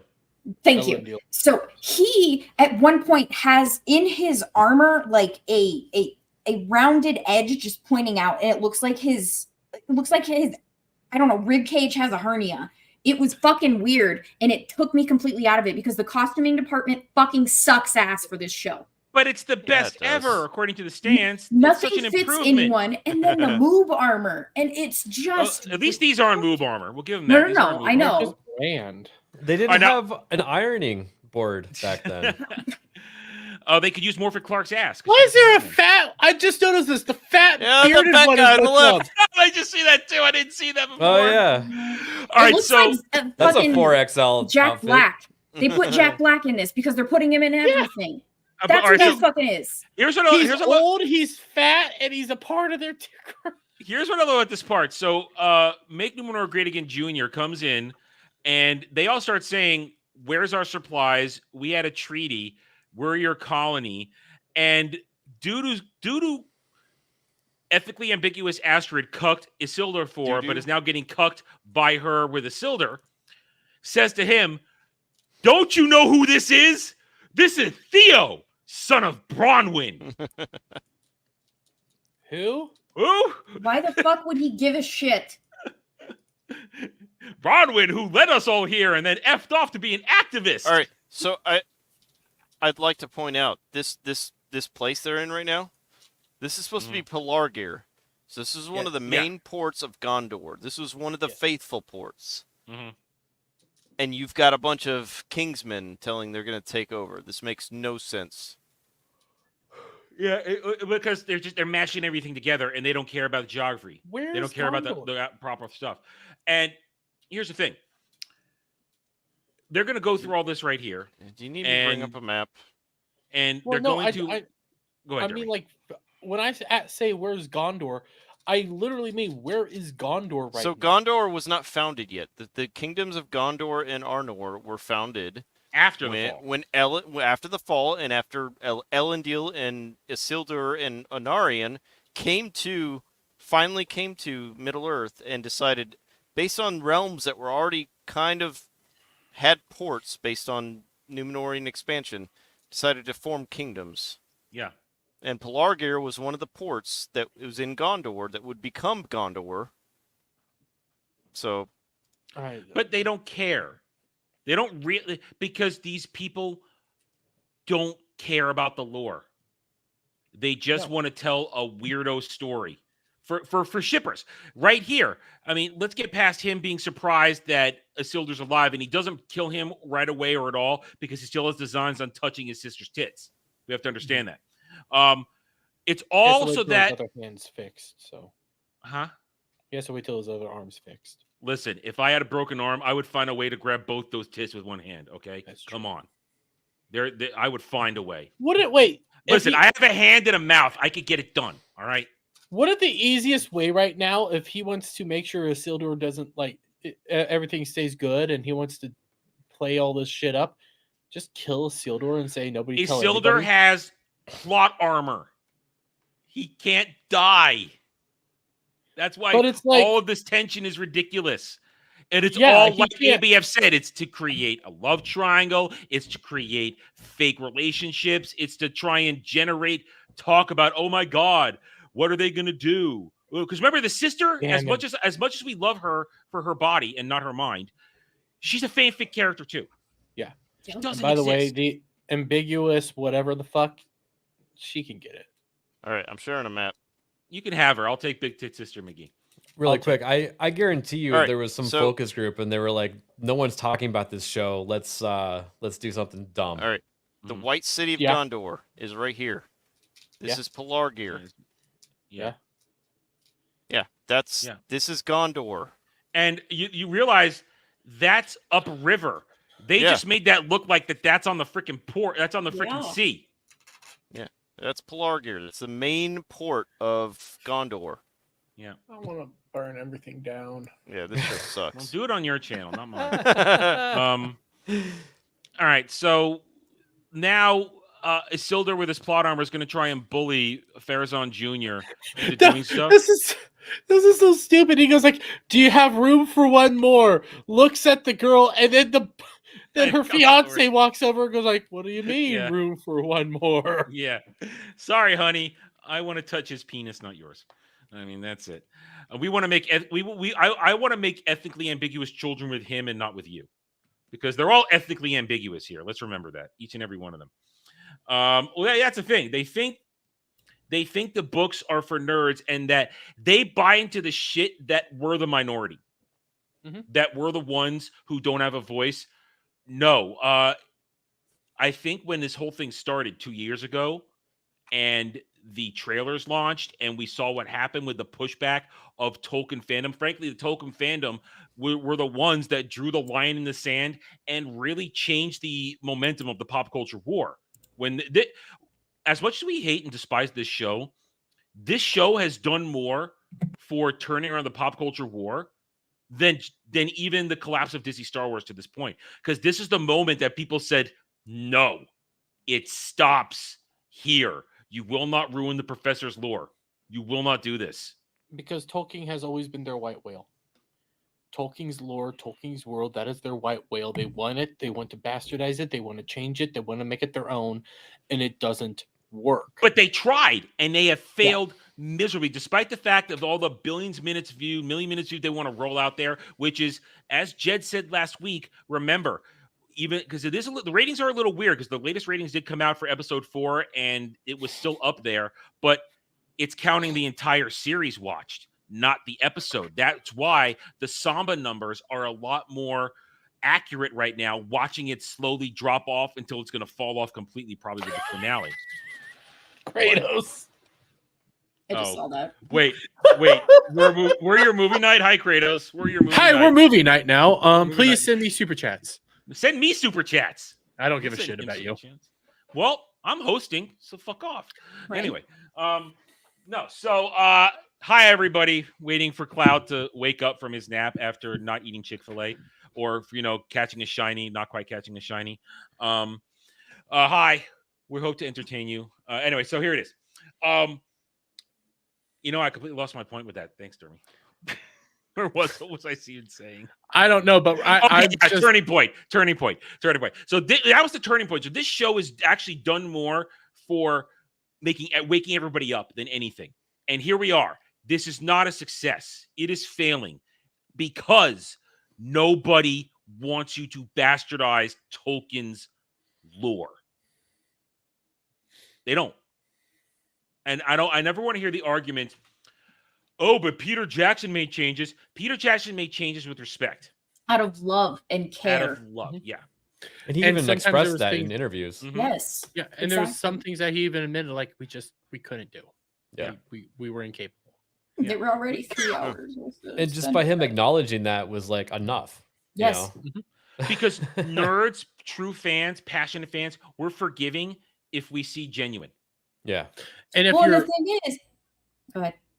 I was gonna say, it's not just genuine. It's also if you're willing to come out and say, like, just show respect, show honor, show gratitude towards what came before, and say, just own up to, like, hey, we couldn't do this. We wanted to, but we just couldn't.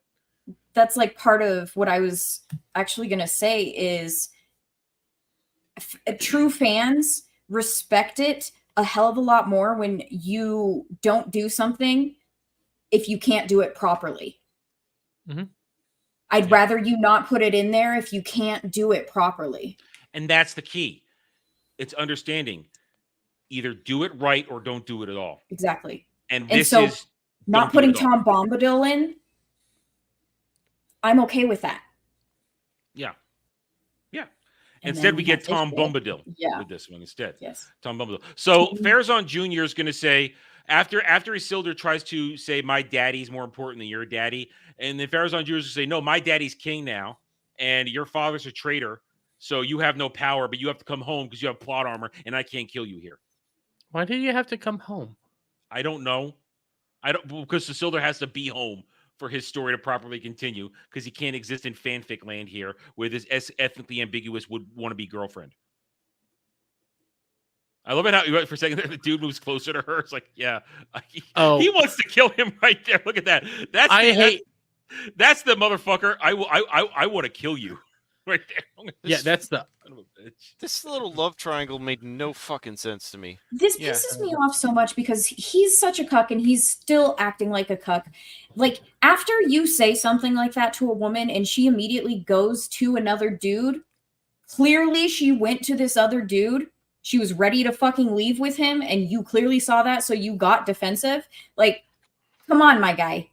You just basically poured your heart and soul into building a house to her, for her. And you say that you want your love to last as long as this house stands, as you're putting the cornerstones down for it, and that's how she reacts to it. Cut and run. Yeah. It ain't it. Yeah, she does not want you. And she doesn't really want Isildur either. This is a chick who doesn't know what she wants. So don't trust that. So Fortress is going to happen, and you're all going to cut trees. I love it how they're just trees. Oh, remember how we were going to respect the trees from the Ents? I hated this moment because it's just like, we're going to give looks Trents or Ents, whatever they are.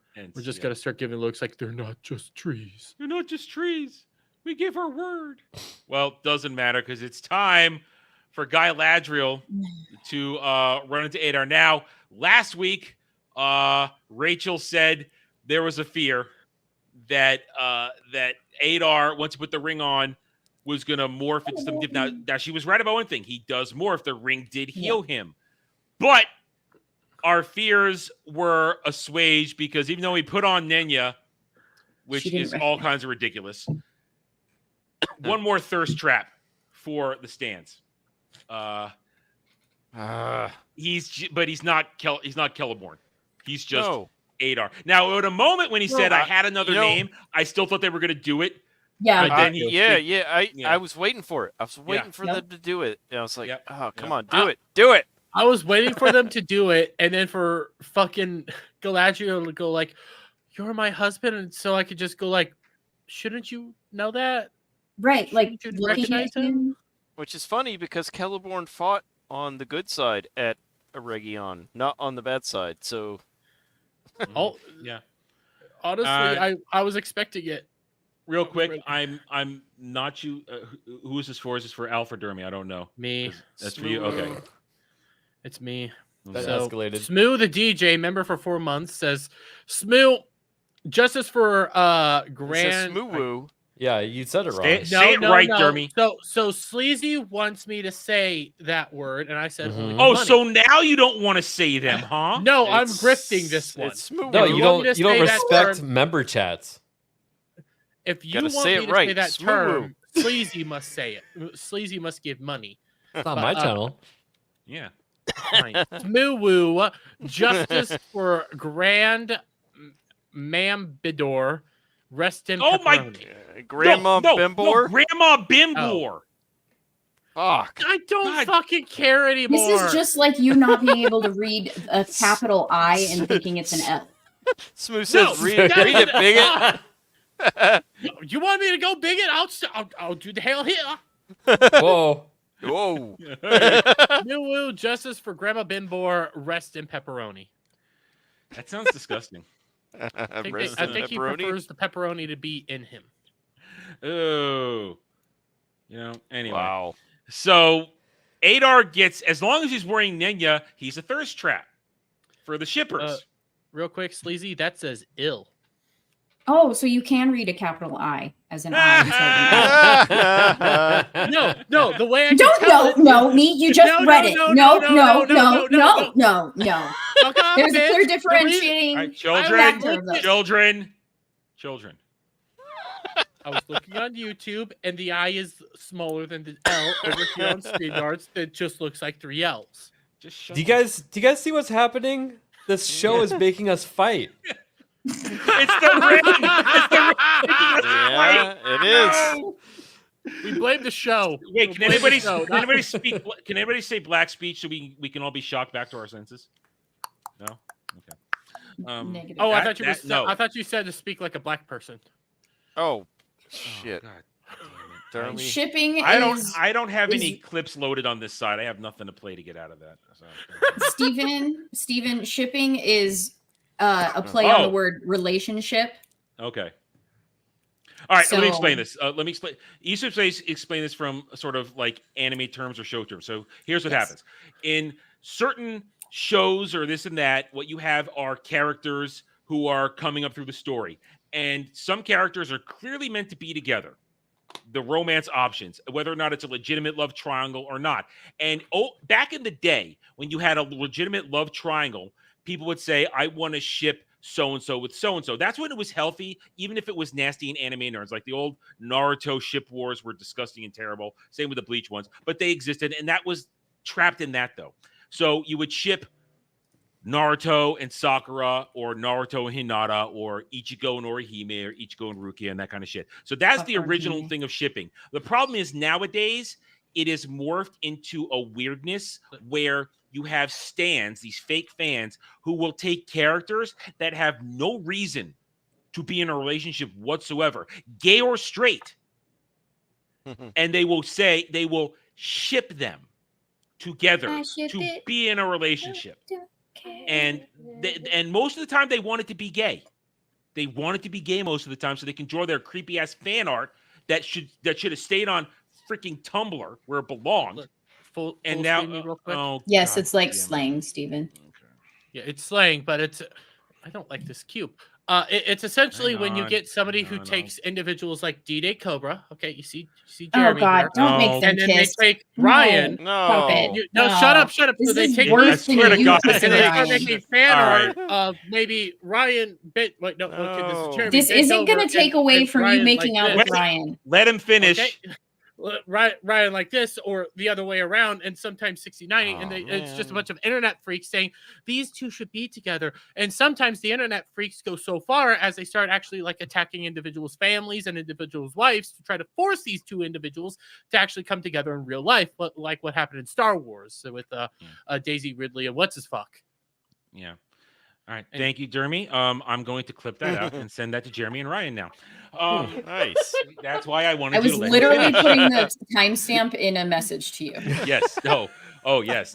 You understand now why I said let him finish? That's kind of why I did it. I know. That's kind of why I did it. You need to have Yes, the J this with is the going butt to flap. this is going to make the rounds. You're now. right. I should have used the J with the butt flap. Yeah, see? Yeah. I got the signed one.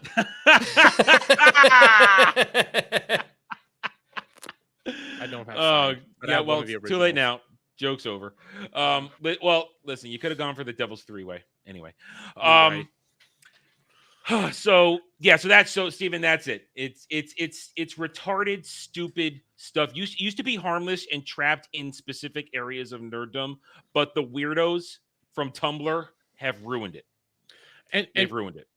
And Sleazy's trying to ruin it right now. He says he ships Gal and me.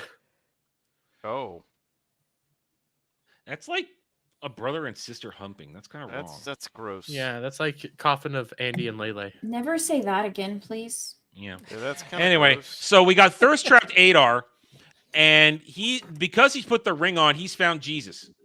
Okay? Yeah. He's found Jesus, and she wants to make a deal with him, and we get the stupidest kind of back and forth here is, when it's all over, I will go back to Mordor, and my children never wage war again. And he gives her Nenya, and he loses his thirst trap ability. Immediately. And I love the line when they actually still decided to run with this. I've killed more orcs than any elf alive. How can you ever possibly forgive me? What a brag. So stupid. I did, and no one believes you, Ho. And Adar was not a character, never existed. Fanfic. Mm-hmm. Fanfic. Yep. So that's why Can I tell you how it trash these probably rings would look? have made I know everybody sense knows for that. them to make him make him. I can't think of his fucking name. Celeborn. Celeborn. I always get him mixed up. Okay, I always want to say Idris Gil-galad, Elba. but I know that's somebody else. Yeah, Idris Elba. Reference from last night. Yeah, we'll make him Idris Elba. It would have worked. Thank you, Adam, for being me as much as you could be. I tried. I know. I think I was doing the best. I was actually. I think I was nicer. You know, I let him off a couple of times. It was weird. Yeah.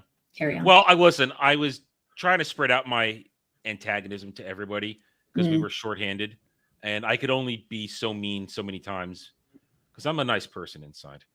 Do Deep. Shut up. Bullshit, and you know Shut the fuck up. So now here comes, after they make their promise, here comes Oh my God, this is fucking bullshit. Orc who wants to have his families be safe. And this is just so stupid because Yep, it is so stupid. we did this for symmetry. Because just like they Caesared Sauron, we're going to have them Caesar Adar. It's symbolism, guys. It rhymes. Like, It's No, just what it symmetry. does is it shows that Orc have no loyalty whatsoever, and they're not sympathetic characters, except that's not what they were trying to do with this show. Because he has a family. Well, this is supposed to symbolize the beatdown that Sauron Oh my got. God!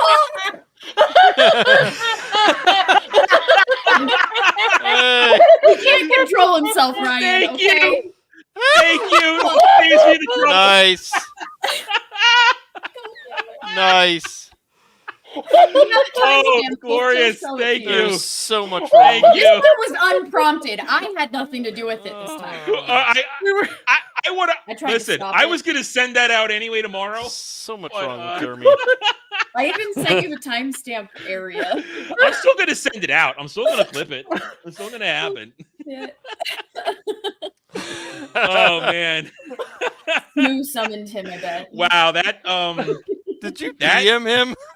No. I don't want to know who did it. I want to know. I want to pretend I that would this just happened like him to have his organically. ears ringing and he showed up. Yeah, I want to believe that somewhere somehow Ryan's alarm bells went off and Sleazy clipped it. Sleazy, okay.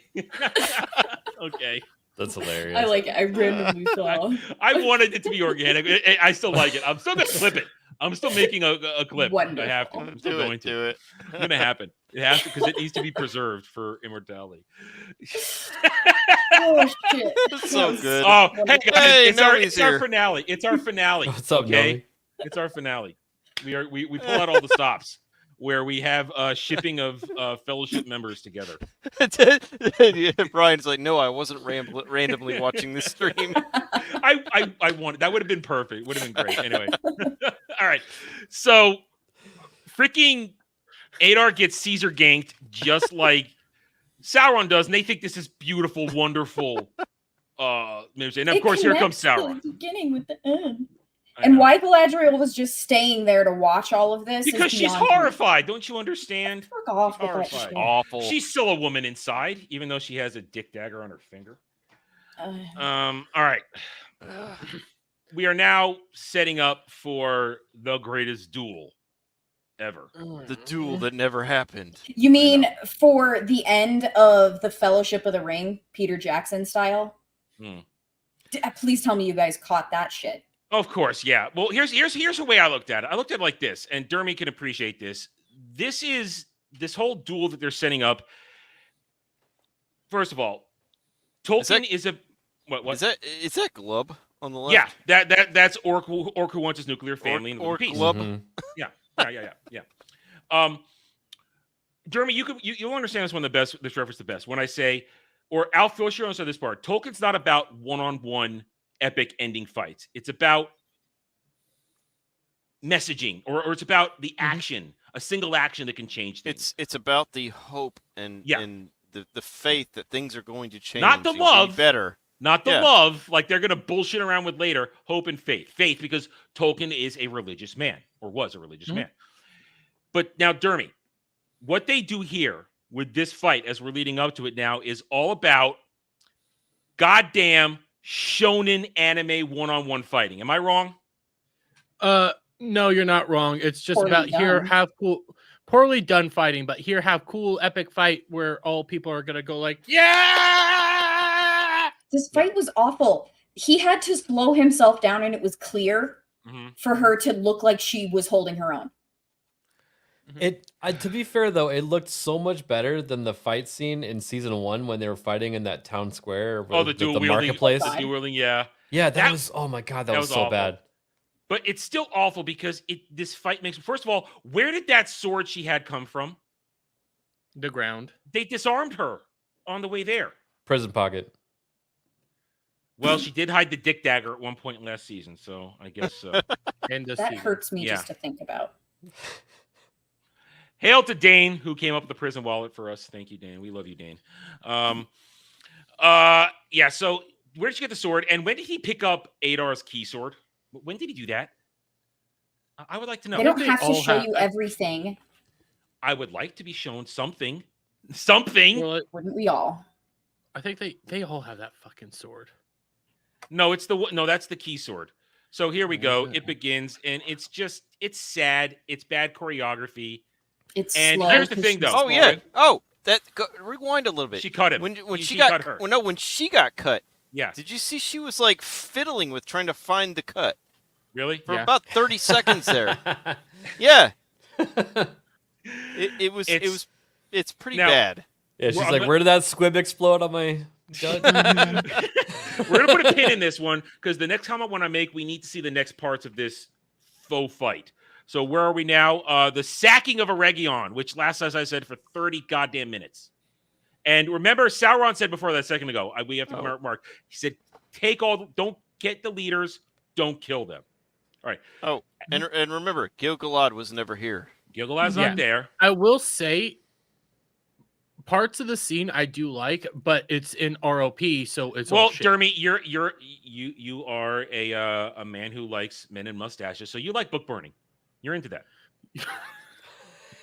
That in Gil-galad being the High King and one of the best elves, he would have just been demolishing. He would have annihilated.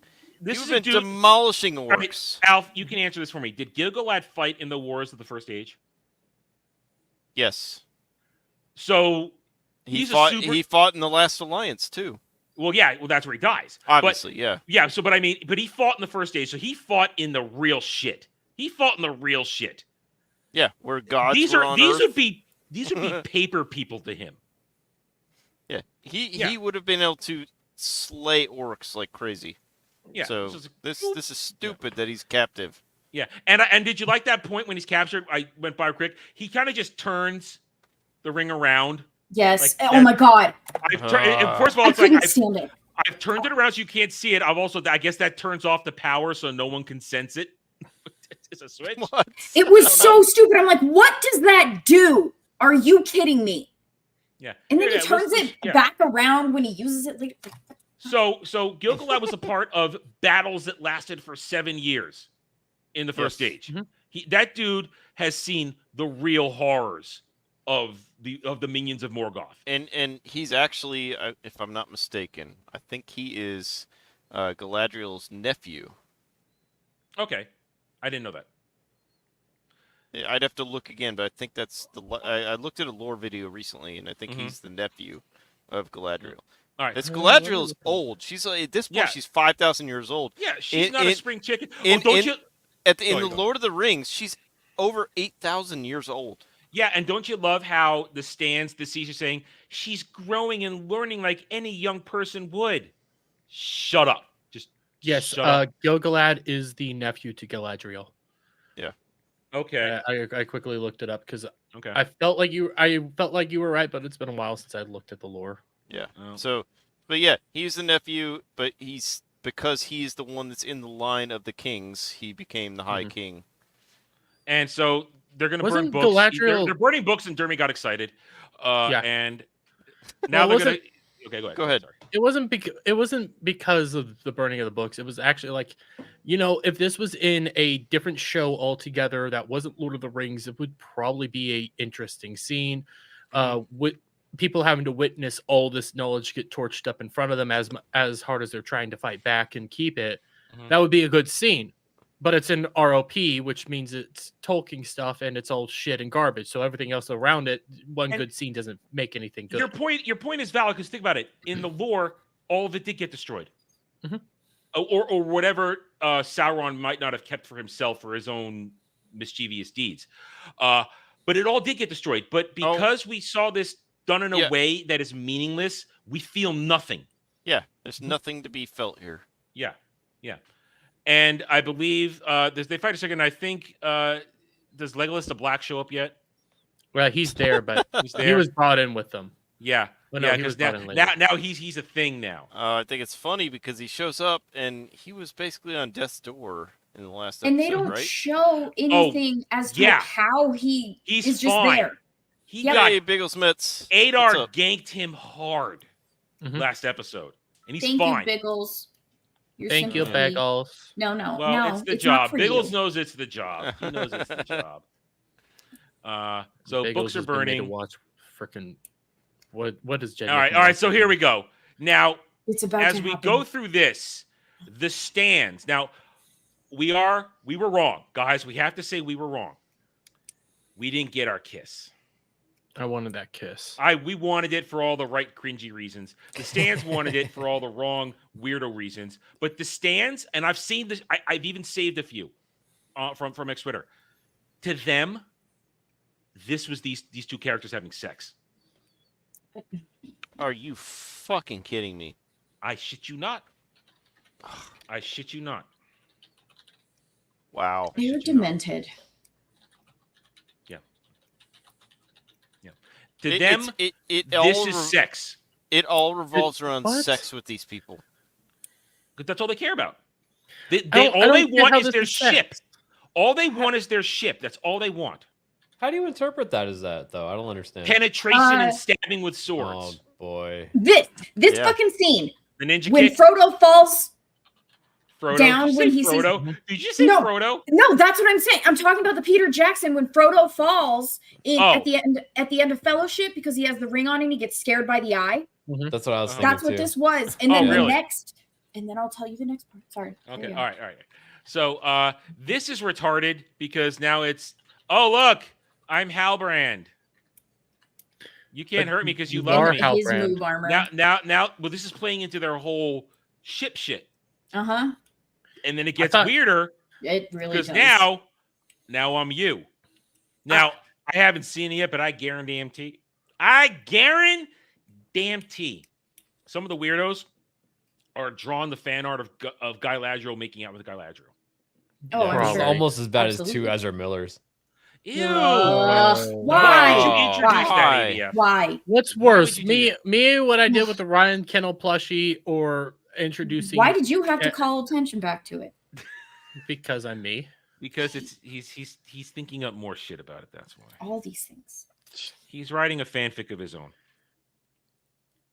No comment. There you go. All right, and they're actually gonna. We're skipping. The dialogue doesn't matter here. It's a lot of I hate you, you hate me. We're a big old happy family. Biggles said, "What did we do to Ryan?" You'll have to go back. We will be clipping it out, Biggles. It will be clipped. Don't worry. I'm making it an intro. Oh, I'm gonna make my own version. Derby showed where the it was about 16 minutes ago, Biggles. Yeah, I mean, well, see, what for StreamYards, I can get the high quality instead of like the YouTube low quality version from here. So I'm gonna use the high quality version from downloading from StreamYard. Anyway, so they fight, and then he's gonna transform into Celebrimbor. It's so stupid. And he's wearing the muumuu and everything. Yep. Well, I think it's supposed to I think they're supposed to be representing like what she did. She caused all this because she did. Right. Literally, Sauron points out the show points out that Sauron had no plans to do anything. It was all Galadriel that caused this, and that's what's being said. So it's like, yeah. So is he just representing like the people that she's hurt? I don't know. It's a messed up narrative. Well, Derby, you just brought a good point. What the hell is even the narrative in all this? That women ruin everything. Because I'm not going to walk into that one. I was going to say, look at that fabulous hair. Holy yeah, shit. hey, that's conditioning. Pantene Provine. That's conditioning. I need conditioning. I haven't been conditioning enough lately. But you're right. But the point is, what is the goddamn narrative in this whole thing anyway? Because they're not making her the villain, because by the end of this, she's not the villain. But Sauron's not the villain because events manipulated him into being evil. Celebrimbor, it was his fault that everything happened. What is the narrative in all this anymore? I mean, technically, Dermy hit the nail on the head. It was just the unintended. Like, they didn't actually want it to say that women suck and ruin everything. Nobody's evil? Are we back to that? But that was a Star Wars thing. I got nothing. They don't think anyone should be evil. They think it's No. all misunderstood. Yeah, that's There's no such in their minds. There's no such thing as pure evil. No. And we all know, there is such thing as pure evil, and you can have stories with characters that are pure evil. Sauron, Morgoth, Dude. they're pure evil. they were Dermy, driven to it. Dermy, how often do we have an anime where we just love a horrible bad guy? I'm watching One Piece right now. I'm in Wano arc. Fucking Kaido is awful. I love awful villains. I love a true, just downright horrible person that's just horrible. Why? Because you see You love it yourself all in the- them? No, because you see just an awful person. I can read that I so see many you ways. in I them. read that so many ways, Gal. Dermy, this one's for you. Yeah. Powerful Quill member for 1 month says thanks for a second membership. And yep, you got another free membership. So shout out to you and shout out to everybody that gifts members. Welcome to the back taco. I need to change. No, you're the it's goon. Platoon. It's You do need to change that. You're called the Goon Squad. Yeah, I do need to change the membership name to the Goon Not that Platoon. that's Or what Goon- I thought you Goon did that Squad. already. No, it God, still you're- says back taco. You are so lazy. Anyway, Yeah. you're terrible. I don't know why I you're know. here. So she gets beat up pretty bad here, which rightfully so, because he's a freaking god without limiters. I hate that sword. I was So- just gonna comment. It I looks to me like she grabbed the blade. Yeah, I don't Where's like the hilt swords. on that thing? I was thinking that So- too. I do not like a sword without a guard. I just don't. Yeah. that it needs a guard. Like I don't mind, even if it's a simplistic guard, like doesn't have to be large. It just needs a guard. Without it, it just looks like you're throwing Your around. fingers are gone. Yeah. Your Like fingers are I gone. actually theorized when I saw it that she accidentally, the actress accidentally grabbed it right there, It and they did just look went like with that. it. You're right. Mhm. There's more bad choreography, and The spinning around. see that's another thing. And I'm sure a combat expert like Shad would say you don't spin even as a fencer, as a regular fencer, because I did fence when I was younger. You never turn your back on an opponent. You always face your enemy. There is no legitimate reason to spin. The only reason, let's say in Star Wars, you can maybe get away with it when you're a Jedi is because the Force is guiding the lightsaber. And part of lightsaber technique and dueling is turning yourself over partially to the Force. So if it's going to guide you, that meant it guides you to a position or an angle that you were supposed to do that. But spinning is not a thing. Never spin around. But all these stupid shows are obsessed with having their characters spin around. What was that Because on? it looks pretty. Was that It on looked pretty. Book of Boba Fett when the one like the biker gang, one of the guys was like, Oh, he the spun, blaster spin. he spun and then shot. It's Yeah. so stupid. And to this day, the stands go, why did you all make so? Why do the Chads are so angry at this? It was cool. Just shut up. Oh, Just talk go about with the it. that's Scooby why they did gang? it. That is the exact reason they did it. Okay, because stands are gonna go like it's cool. And, No, a black, it's and it was a black guy not. too. It was a black guy. Yeah, it was a black guy. It was the black guy that. So- did the yeah. Oh, actually, I think it's right there. All right, There's so one she- point here She where cuts him. That's impossible. Incel rage. This is what this is. All right, here it goes. Here we go. There it is. Okay, before we do this, so I got to say at this point, if this was actual Lord of the Rings and Sauron was leading the army, he would have the one ring on right now. So he would be at this point, he would be able to overpower her, like completely and kill her. But he doesn't. So we missed it at one point here. It was the other callback to Peter Jackson when Aragorn turns after Frodo runs because they see that the orc are coming Yeah. because of Yep, the blade. yep. He does his like slow turn and walk as he's bringing up the sword. She does that in this freaking She episode. does? Oh, okay. Yes. That didn't register to It me. pissed me off because it's a very slow-mo. It was a slow-mo walk, and it is a spitting image of it, and it was right like God, it made me They mad. can't help themselves. Yes. They can't because they're not Because original. she also has a line where she says like the way is stopped or shut or the door, is shut. Yeah, and the door I'm is just like the way she says it and everything. I'm like, I fuck do remember you. feeling when I heard that line, like the way is shut. Thanks. Because this whole entire scene here is just incel rage. The moment she says the door is shut or the way is shut, that's just him now having his incel moment because she's not coming back to him. She's not going to Well, say that he and loves here's the him thing. and kiss him and have sex. Now this is the line. I would have given you a crown. I would have Yes. made everybody bow at your feet. The And this queen. is feeding the shippers. And let me, I'm going to bring this up because I was making fun of it myself, and I commented on it, and I want to share it with you guys. So let me bring it up here. I saw this one on the Twitters, and it was purely for the shippers to make up fake lore. Then they think this, they believe this shit right here. The corruption of Morgoth's crown, never fully leaving Galadriel's veins, her soul always toying the line between the seen and the unseen world, and her drawing from this power whenever she has to use her magic. This is who they did that for. The freaking retards who are fake fans and stans who just want to write their own fanfic nonsense. But that's the thing. The line when he says that I would have made you, like, I would have made them bow to their queen, that line is to this scene in Peter Jackson. Yes. I can't remember exactly what he says, but that's exactly what it was, is repurposing the line, bow to your queen. Like, But that none of this has to do with his fucking crown. The crown shit is only an ROP. It doesn't affect anything else. So you trying to do this is fucking horseshit. They try to make connections to their it's as though you're using a fanfic to defend a lore point. You're trying to make a fanfic lore. It's the same as dealing with Disney Star Wars stands. They try to use Disney Star Wars to defend Disney Star Wars when we give them real Star Wars lore points. It's the same damn thing. It's just ridiculous. So I just wanted to bring that up to show you how they're behaving with this scene right now.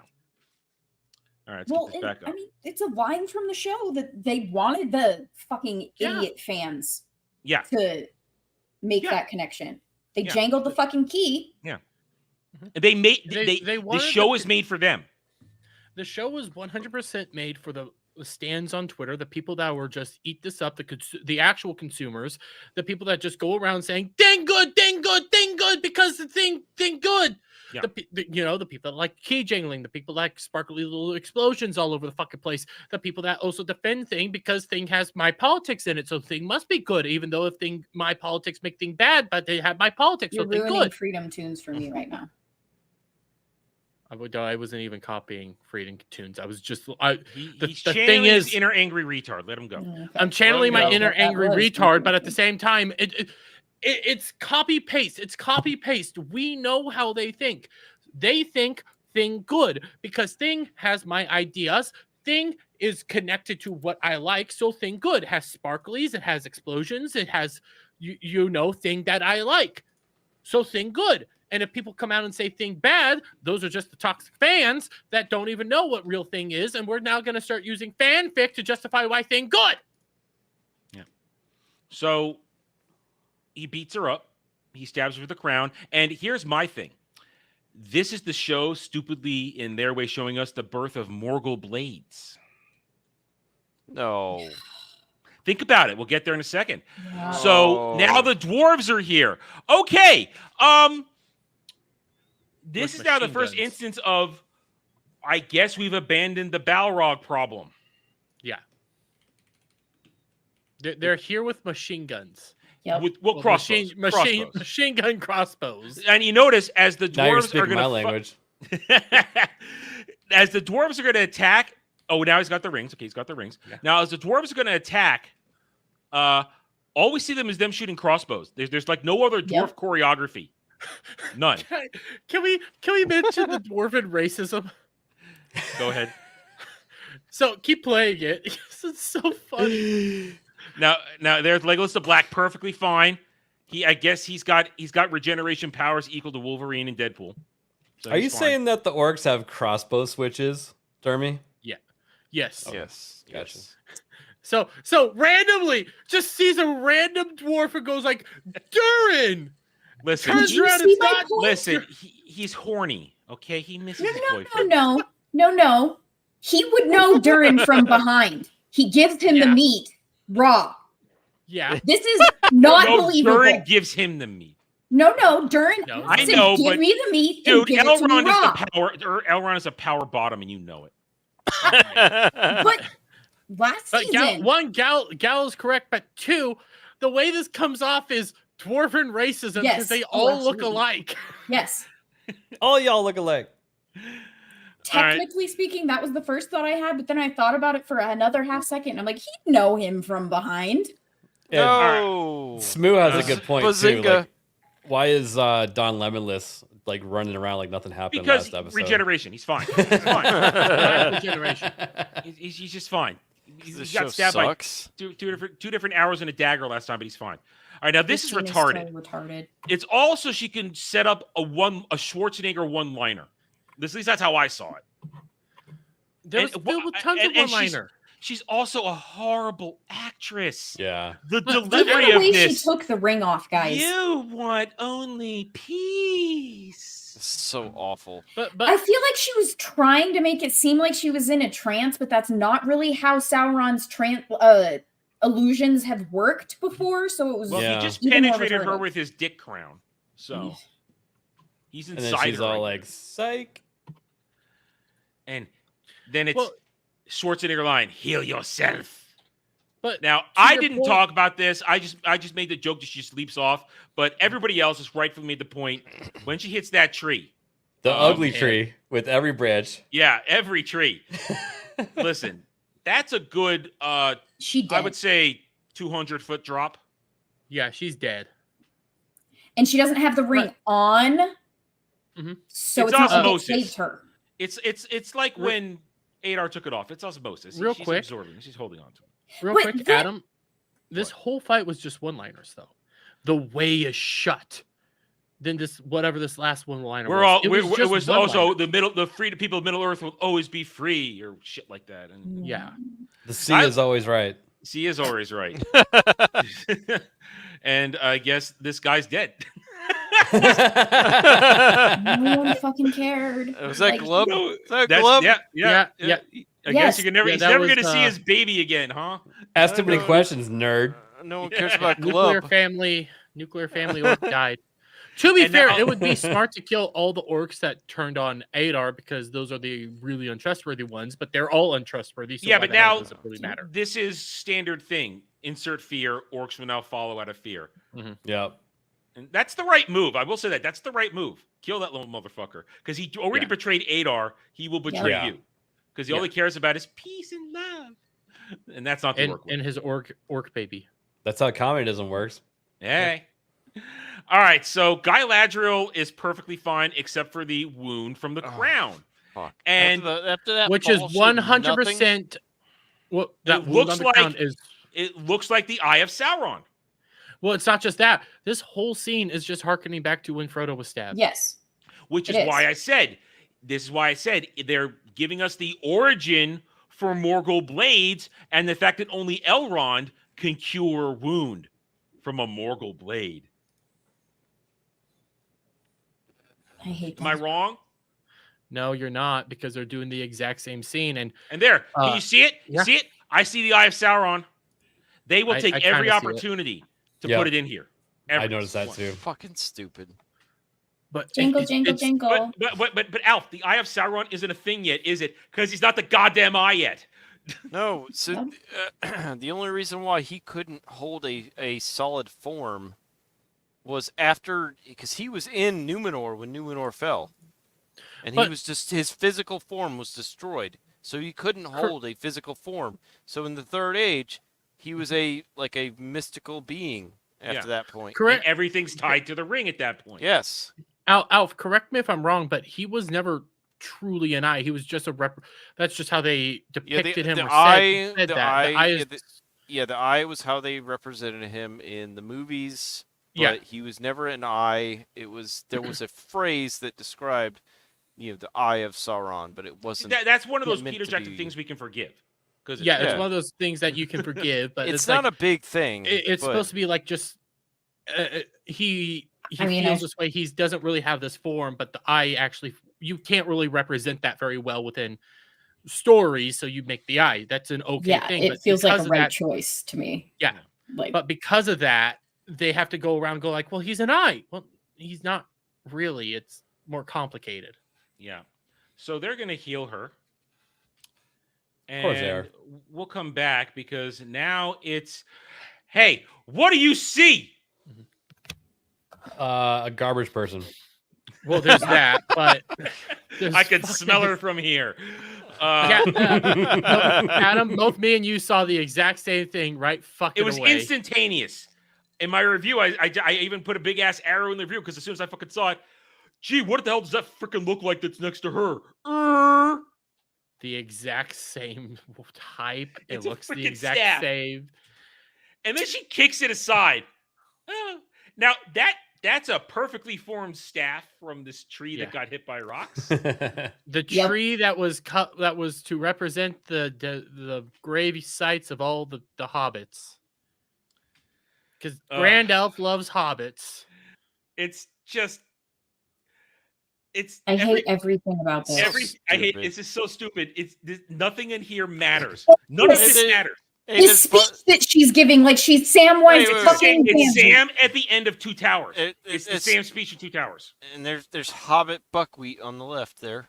Yep. Freaking oh god. And they got garbage. Now in here's their what hair I as love usual. about this though. They're in mourning. We'll come back to the dwarves because the dwarves get one more scene. But this is Sam's speech giving Frodo hope. Yes. At the end of And Two I'm Towers. like, what she's saying is not hopeful. No, it's not hopeful because nobody fucking wants this to continue. Sometimes Now, they I've heard a feel- lot of people say that the dwarves are the best part of the show so far, and I have This to agree. hand-holding No? thing. They all suck. So I hate it. I mean, they all agree. suck, but if you could choose one as the best, I actually agree. Disa ruins the doors for me, honestly. Disa ruins That the is true. Like She's if you cut pretty out bad. Disa, Yeah. if you cut out Disa, I would actually have to agree. Like the dwarves are No Disa, yes, but Disa just she's the turd in the punch bowl. She's literally the big brown turd in the punch bowl. Okay? Yeah. Now, don't trust her. She could cheat on you. That's exactly what I'm saying. she'll Like love the you. fact that he stays with her. Like Who gives a shit about her? Okay, Destiny. Like All right, Me. so who And gives a shit about Mura, those characters? notice she's looking right at him. dude, that was exactly in the scene. I'm like, bitch, you're supposed to be blind. What are you looking at? You have no idea Okay. what to Her being get blind, an actual blind person to act blind. her being Or blind just cloud her eyes. Cloud Yeah, her eyes. her being blind was never a thing in the books. Right. Well, yeah, because she was never in the war party. And that here's went what there. here's what happened in the books. When our Tar Minotaur, whatever his name is, when he took over, he forced her. She was the rightful heir. He Yeah. forced her to marry him. Yeah, and he They were cousins, so it's I'm it's- sure that's- he Well, forcibly it's like bent her- Alabama.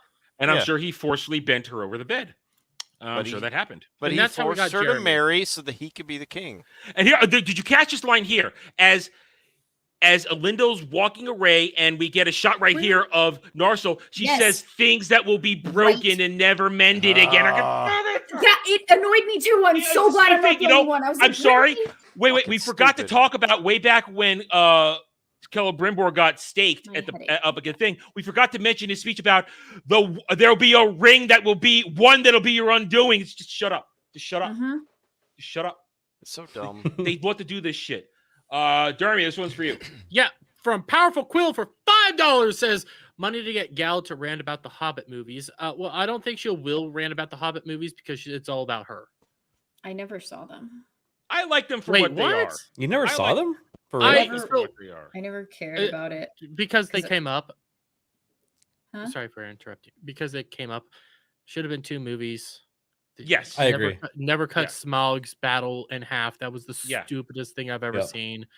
Cut out the love Cut triangle. out the love triangle. Yeah.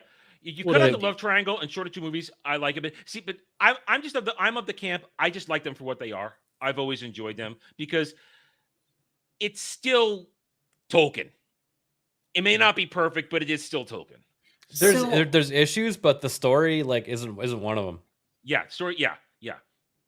I mean, sometimes the CGI is a little rough, Yeah. Oh Times. yeah, definitely.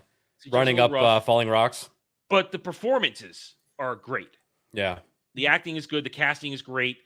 And I mean, when at the very end, when oh shit, what's the dwarf's name? Shit, Richard Armitage's character, the dwarf, the king under the mountain, the king under the mountain. Shit, what's his name? Shit, I just forgot it. Too many freaking bad names floating in my head. I've forgotten good names. I know who you're talking about. I'm trying to think of his name as well. I don't want to lose my nerd points right now. Thorin, thank you. Thank you, Thorin. I have too many nicknames for the shit I make fun of running around in my head right now for the show that I can't differentiate. Thorin. When Thorin dies and it's the real lines, my heart is I'm almost shedding nerd tears in that moment. Mm-hmm. Because it's a great interaction. And then at the very end, when Bilbo returns to the Shire and he says, "Who is this Thorin Oakenshield?" It's just he was my friend. It's like, oh man, come on.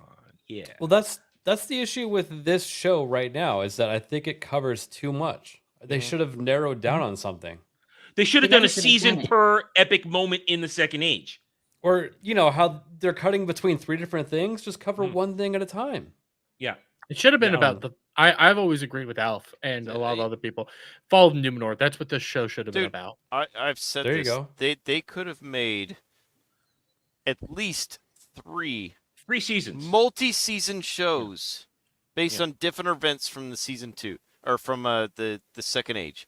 They could have done a whole season on the creation of the rings. They could have done a whole season on the fall of Numenor. They could have done a whole.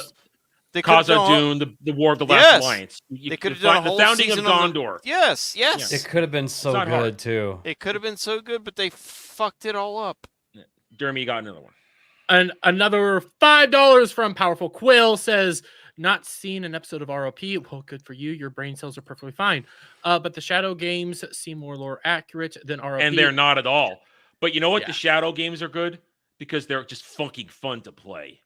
And they are incredible to play. Of what came before as well. Yeah. The look of the Shadow games are incredible. The orcs look great. Everything looks great. Even though it's massively lore inaccurate, you are immersed in that game when you're in both those games. You play them. I have one's digital. I have Shadow of War on the shelf. And Smooth's right, that Nemesis system. Yeah. Oh, Nemesis was great. And there is the gaming meme. They patented it and copyrighted it and never did anything else with it. Mm-hmm. Never did anything with that, which is stupid. I would love more games with that Nemesis system. Yeah, imagine any game that has that, which is an open world. That'd be cool. Anyway, all right. So we're almost done here. So let's finish this shit up. So that caught my line, broken things, and now he's sad. He has his boyfriend's dildo, I guess. Yeah, the dildo hammer. Yep. And now Gandalf. She says, "Don't be a stranger. You don't have to be a stranger." That line was so cringe. And then what does he say, Dermy?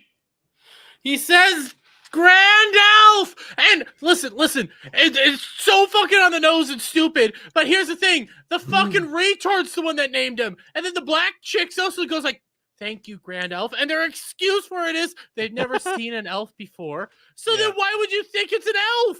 But he's not an elf. He doesn't have pointy ears. But they can't see and ears. He's tall. He's tall. He's tall. And now it's Frodo Nori's basically saying, "I'm going to help them be wanderers," and subtext, "We're going to go find the Shire." Yeah. When she walks away and she goes around the corner or whatever, it looks like she didn't know where she was supposed to go, the actress, because it seems very awkward when she does eventually turn. There's so many things like that I focus in on because this part of this is also sucks. CGI. There's a lot of CGI in this shit. It's a mix of practical and CGI. So there might have been a CGI screen there. She couldn't. But it just looks like her foot skips. Like she's like, "Oh, do I turn left or right? I don't remember," type of thing. Like right there. Yeah, we'll sped up. Can't quite tell. Yeah. Now he's gonna start walking. This fucking. And then he almost trips, and he finds his penis. Yeah. It was given to him by a woman inadvertently. Good point. Everything in here is a woman giving it to the men who actually have agency in the movies and the books. Man, their agency was given to them by women. Hey, listen, when you had your first hard on, didn't you look at it like that too? Well, I mean, Cloud looks at his hard on like that a lot. So you have lady balls. You don't have a hard on. You have 2 beans. We have to ask you about. Yeah, well, that's a different stream. I answered that question in the Ballbusters group chat once I got. Yeah, to but it. we weren't live, so it doesn't count. All right, so he's gonna go back to Bombadil, and it's just they explain what happened to the audience because they're too stupid to know. By the way, a wizard doesn't find his staff. The staff finds his wizard, and next season the wizard's hat will find him, and then his pipe will find him, and then he'll lose it all, and he'll get gray versions, and he'll be Gandalf the Grey because they're gonna call me Gandalf, aren't they? Yeah, but Adam. Okay, so remember at the beginning of this, I said they're copying Star Wars, just like you said. Yeah. The reason I brought that up is because he flat out says, this was another test. But I'm supposed to choose the friends and not the power. Unlike how in Star Wars, frickin' Luke's test was you have to stay here and don't choose your friends, don't have attachments. It's the exact same thing, just done in reverse. Yeah. Could you be any more on the nose? And why did you have to explain that when we just watched it? Because they don't know how to write. Saying those lines, I was like, because they don't know how to write. It's all tell, no show. It's all tell, no show. But they showed it and then told it. Is the thing with this one? And then they're gonna sing. Gal, this show was written for brainlets that just go like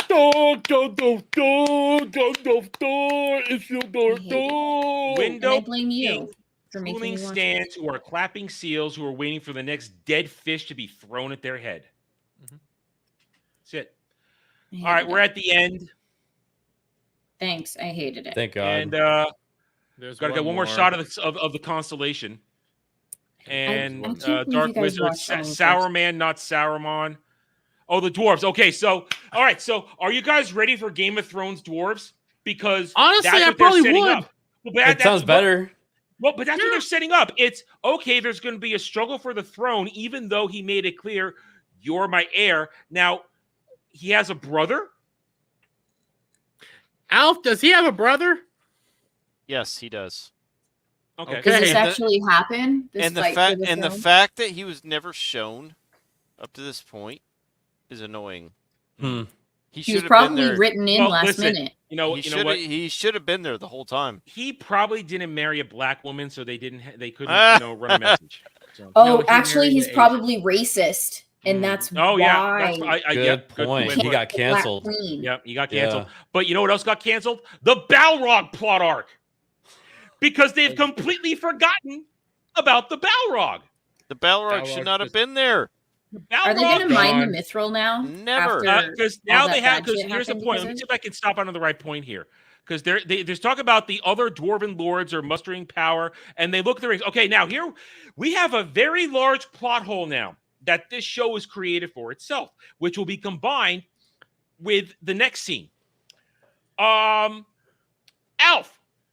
the 7 dwarven rings were handed out in the lore a long time ago, right? So, when the rings were created and when they were handed out, one was handed directly to Durin. The other rings were captured by Sauron and handed out by Sauron. That's all I need. The rings were already handed out before. Well, one of them they knew. Yeah. Well, you know what I mean, though. You know what I mean. Sauron has the rings, but nobody knows they have a corrupting agent, do they? Right. No, they don't. So the Team Durin here, they all know the rings corrupt. So how in the hell are they going to willingly hand out the rings? That was my question. To the other Lord of the Dwarves. The Lord brother. of the Lords. Yeah, especially after he's destroyed No, Eregion. actually, well, there's that too. I was also about to say, how did they get all 7 rings? Because they just set a ring down on the ground and then the Balrog fight happened. No, he said it outside. It was outside the cave in Durin. So, Okay, get it right. here's how it worked. Before Sauron attacked Eregion, so Sauron was there working with Celebrimbor. They made the 7 dwarven rings, the 9 human rings. There was no really distinction between human or dwarven. It was just a bunch of rings. Mm-hmm. And Celebrimbor at some point, Sauron left. Wait! You're telling me Sauron didn't jizz into a cup?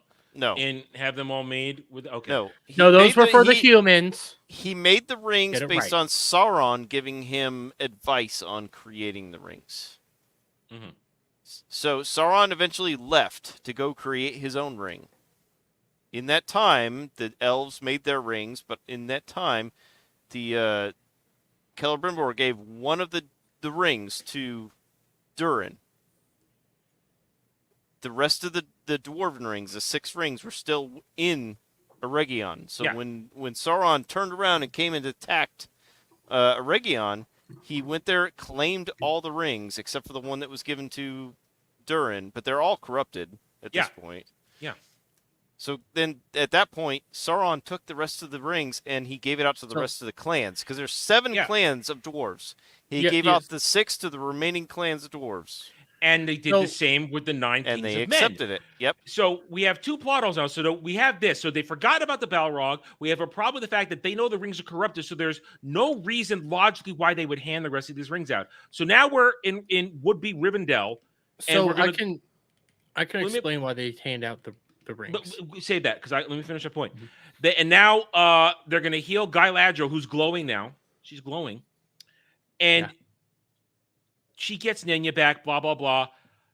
They all know that Sauron has the 9 rings.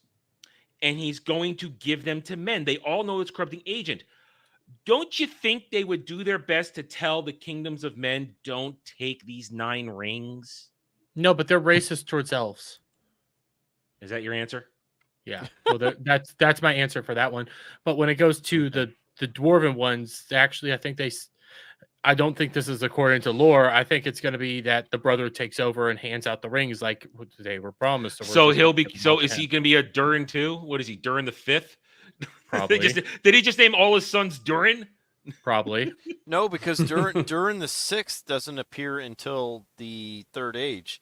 So it doesn't have to be the next person in line. It's not like Durin 6th, 7th, 8th. Well, I know I'm being sarcastic here, but the next Durin isn't until the 3rd age, but it's continued through the line. That ring that was given to Durin is handed down the line. And they don't know it's corrupted. That's the whole point. They don't. The fact that the dwarves know there's corruption in the rings, the fact that they know there are 9 rings of men that are corrupted out there in the world, that is a massive plot hole to the actual lore of Lord of the Rings, where all the rings were handed out as gifts, supposedly to help everybody, but nobody knew.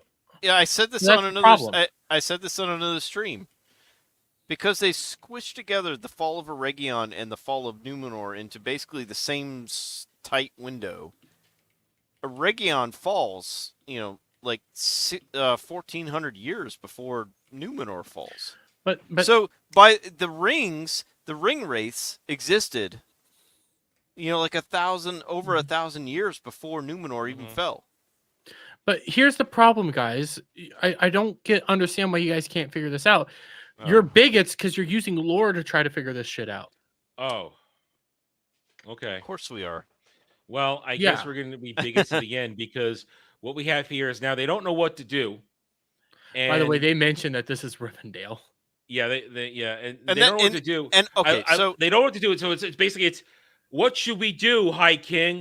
Okay, I don't know. What should we do, Galadriel? This scene is cheesy and fucking it sucks, but remember this is actually accurate. When they got driven away from Eregion, when Elrond and Celeborn got driven away from Eregion because they were trying to escape the armies that were attacking them, they found this valley. Yes, but they founded it. They did not. No, Gil-galad not Galadriel. Galadriel wasn't Galadriel. There. Yeah, Gil-galad, Galadriel, and this made-up guy, Arondir, were not there. Yeah, and nobody's turning to her. The High King is standing here, and let's get Galadriel's permission to do shit. It's stealing. Elrond is literally, he's 4th in line in this shot we're going to get here in a second. He's 4th behind the other 3. This is retarded. And then these elves, this is, to me, honestly, when they start cheering, this is not elvish to me, at least by Tolkien standards. That's not elvish. That's angry yell from that elvish warrior lady. That's angry yell. Listen, she's going to do angry things to you. Okay? And you're going to probably let her. But this everything about this feels wrong. And of course, one last shot of diversity. I mean, now look at that right here. Look where they're all standing. Elrond, the guy who's supposed to found Rivendell, he is the one farthest in the back. A fanfic character has a higher standing in what looks like a ranking order than him right here.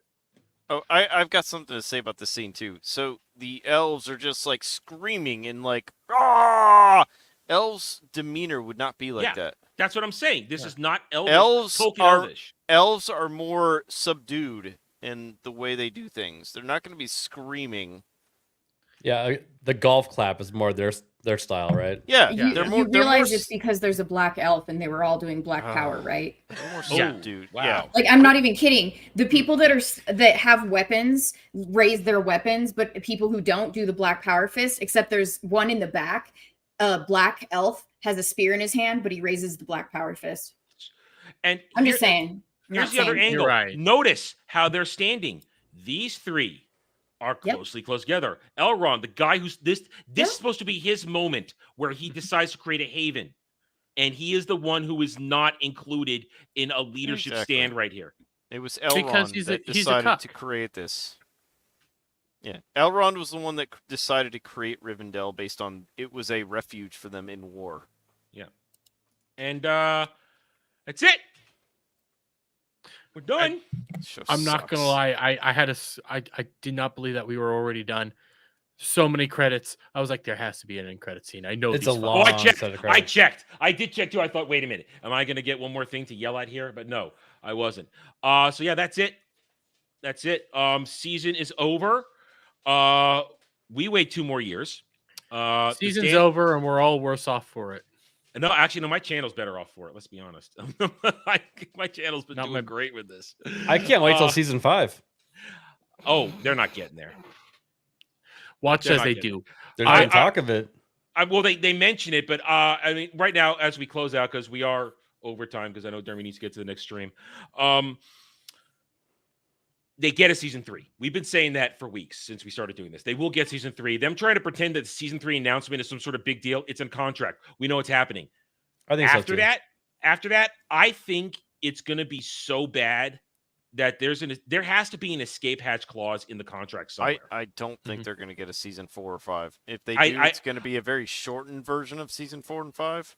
I agree. Like a rushed version of it. Yeah, I mean, I know that some of the larger channels, some of the people who may understand how some of this stuff works better than I do, will say that because it's so embarrassing to cancel so much of this, that they're not going to do it. I think somebody, even though Amazon has money to burn, I think somebody's going to go financially. Wow, we're throwing away. We've thrown away over $1 billion on this, and we get nothing for it. Are we really going to keep doing this? I'm here for Amazon to do all of it. Just go. Let's do it. Okay. As much as it hurts me, as much as I start questioning my sanity. That's what I've been saying, Jeremy. You're an accelerationist. Yeah. Let's go. Let's do it. I want do all the things. Put trans people in it. Make everyone gay. I'm yeah. right there with you. Listen. Yeah. Listen, like I said, this has been, and I'm in full grift mode here. This has been the biggest thing for my channel the past 2 months. My channel reviews grow my channel, so I want to review horrible shit that I'm interested in. I don't just review anything. It has to be something I can either understand or be interested in. I want this to come back because I'm hoping my channel is not still where it is in 2 years. I really hope it's grown a lot more by then for a lot of reasons, both for my own personal designs on what I want to do with the channel, and also because God help me. But I will do this happily because this is low-hanging goddamn fruit. Amazon, listen to us, okay? Yeah. Ignore Jeremy, we're the new super fans. Of course they're going to listen to us. Yeah, I know. They're supposed to, but ignore what the bigoted Jewish man said, okay? About you guys not go following through, okay? Ignore that. Remember, just shut the fuck up. Yeah, add more trans people, add more gay people. We do can't all let the things. The toxic fans win, okay? Exactly. We cannot let the awful bigots win, Amazon. You gotta do it. Don't accept defeat. Go for it. Keep going. I want it. Come on. And I'm with you, Jeremy. Yeah, let's do it. Listen, I'm with you. I am with you. I want this shit to burn down faster because I'm going to harken back to what I said earlier in the stream. When Rings of Power came on the scene, this was the turning point in the pop culture war where people said, that's it. That's enough. We are going to make our voices heard. And since this first trailer of this crap show premiered, it's been kind of one major win after another. I mean, the war isn't over. We got years of fighting left to do, but this changed the atmosphere. And it woke a lot of people up who were always going, well, they haven't heard the thing I loved yet. Oh, but here they are. They're at your door. So now you have to actually do something. And we have done something. Everybody's done something. Rings of Power is a colossal failure. Don't let the faux ratings fool you. Don't let the stands on social media make it look like they're all loving it. It's terrible. Its ratings are pathetic. There's no merch for this. There's no merch. They're not making any money. Books. Not their books. That's, The Tolkien covers are what sell, not Rings of Power covers. Yeah. And so it's not the win they all think it is. And just like we always say, don't let with the true minority. And that's kind of the core of all this. When we talk about Acolyte, we talk about Disney Star, we talk about MCU, all these latest failures have revealed that the people who are saying this stuff is great, the numbers are showing they're the minority. They're the tards. They're the mouth breathers. We've been knowing this for a while. Hell, taking this to Doctor Who for a moment. Yeah. Lowest viewership in history. Mm-hmm. Lower than Acolyte. Lowest viewership in history when there are more people on the planet than when it began. Yeah. Lower than Acolyte. Acolyte at least was tracked by Samba and got on the Nielsen's for once. Not on Doctor Who. Yeah. These people are so small and irrelevant, but you keep catering towards them. You keep trying to win over everybody by following what they say. They're nothing. And when you don't listen to them, you get successes. Shocker. Yeah. When you do normal shit like Inside Out 2, when you give us a basically agenda-free movie like Deadpool Wolverine. Hey, Bjorn says this is their second failure. Don't forget the Wheel of Time. That's a great point. But I mean, you're absolutely right. Wheel of Time is a complete botch, and hell, Wheel of Time was what got my channel the traction I needed to really get going here. But Wheel of Time is not as big as Lord of the Rings or Wheel of Time. Wheel of Time didn't light the catalyst of pushback. Well, let's be fair. Wheel of Time is what created Disbrew. Yes.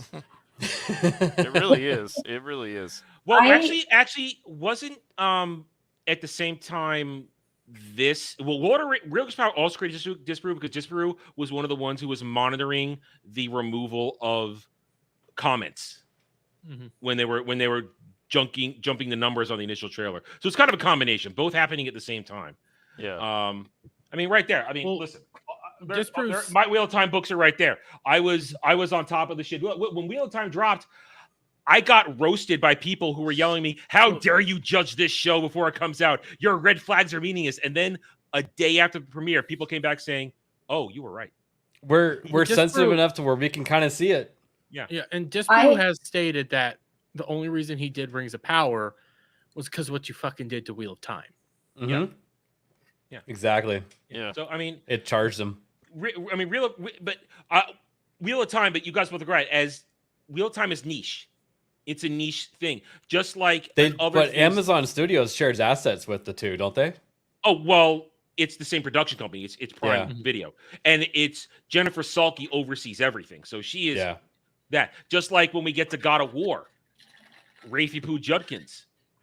That's going to be Prime Studio. He's running it. He's running God of War, just like he ran Wheel of Time. No. So they were justifying one for the other, but they're both failing. Wheel of Time. And here's the thing, though. Wheel of Time, that was the experiment. And I don't know quite how to put it clearly, because that's going to really tangent us, and I do want to wrap this up. Wheel of Time, as I always saw it, was the experiment of diversifying everything to the maximum while shitting on the lore. And it was also the experiment because the Wheel of Time channels on YouTube, they bought it hook, line, and sinker. Dragon Mount, all those channels, they swallowed the Amazon dick. They were brought out to watch stuff. They got the interviews, they got the access, and that was the trial run for what they did with Rings of Power. And because it did receive backlash, but it didn't result in what we saw the backlash was for Rings of Power. I think they thought they could get away with it with Rings of Power. They thought they could corrupt all the major social media, YouTube channels, get them on board. They create their fake super fans, and snow everybody, because even though Wheel of Time fell apart, it didn't change the narrative of the culture war. But what they didn't bargain on is that Wheel of Time is niche. While it has a devoted and powerful fan base within itself, not everybody knows about it. Even me, I'm not even a hardcore Wheel of Time fan. I was just a dude who read the books.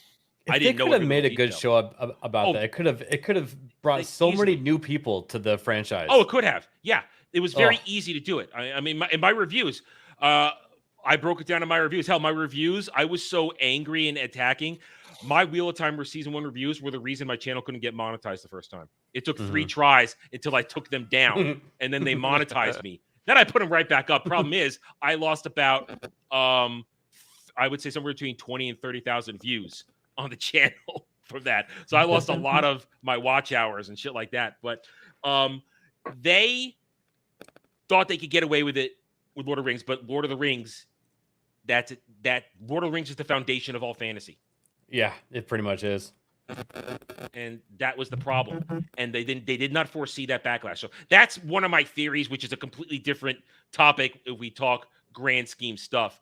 But that's why Wheel of Time should be included, but it's not on the same level as what happened here. It's definitely an important factor, but Lord of the Rings, Tolkien is Tolkien. And that's why this happened. So we're done. It's over. Gal, are you excited for season 3? Dude, she's gonna Minecraft you in your sleep. I have had a headache all day because of you, Dermy. Where was it? Where was your headache? Like here? Right. Or yeah. back here? No, it was right All here. So that's and tension. It's still That's here. That's Oh, a tension I know. headache. Yeah, that's tension. You're doing it wrong. You have to drink. Yeah. Where's your vodka? I only drink socially. Unfortunately, you got to drink while doing this shit.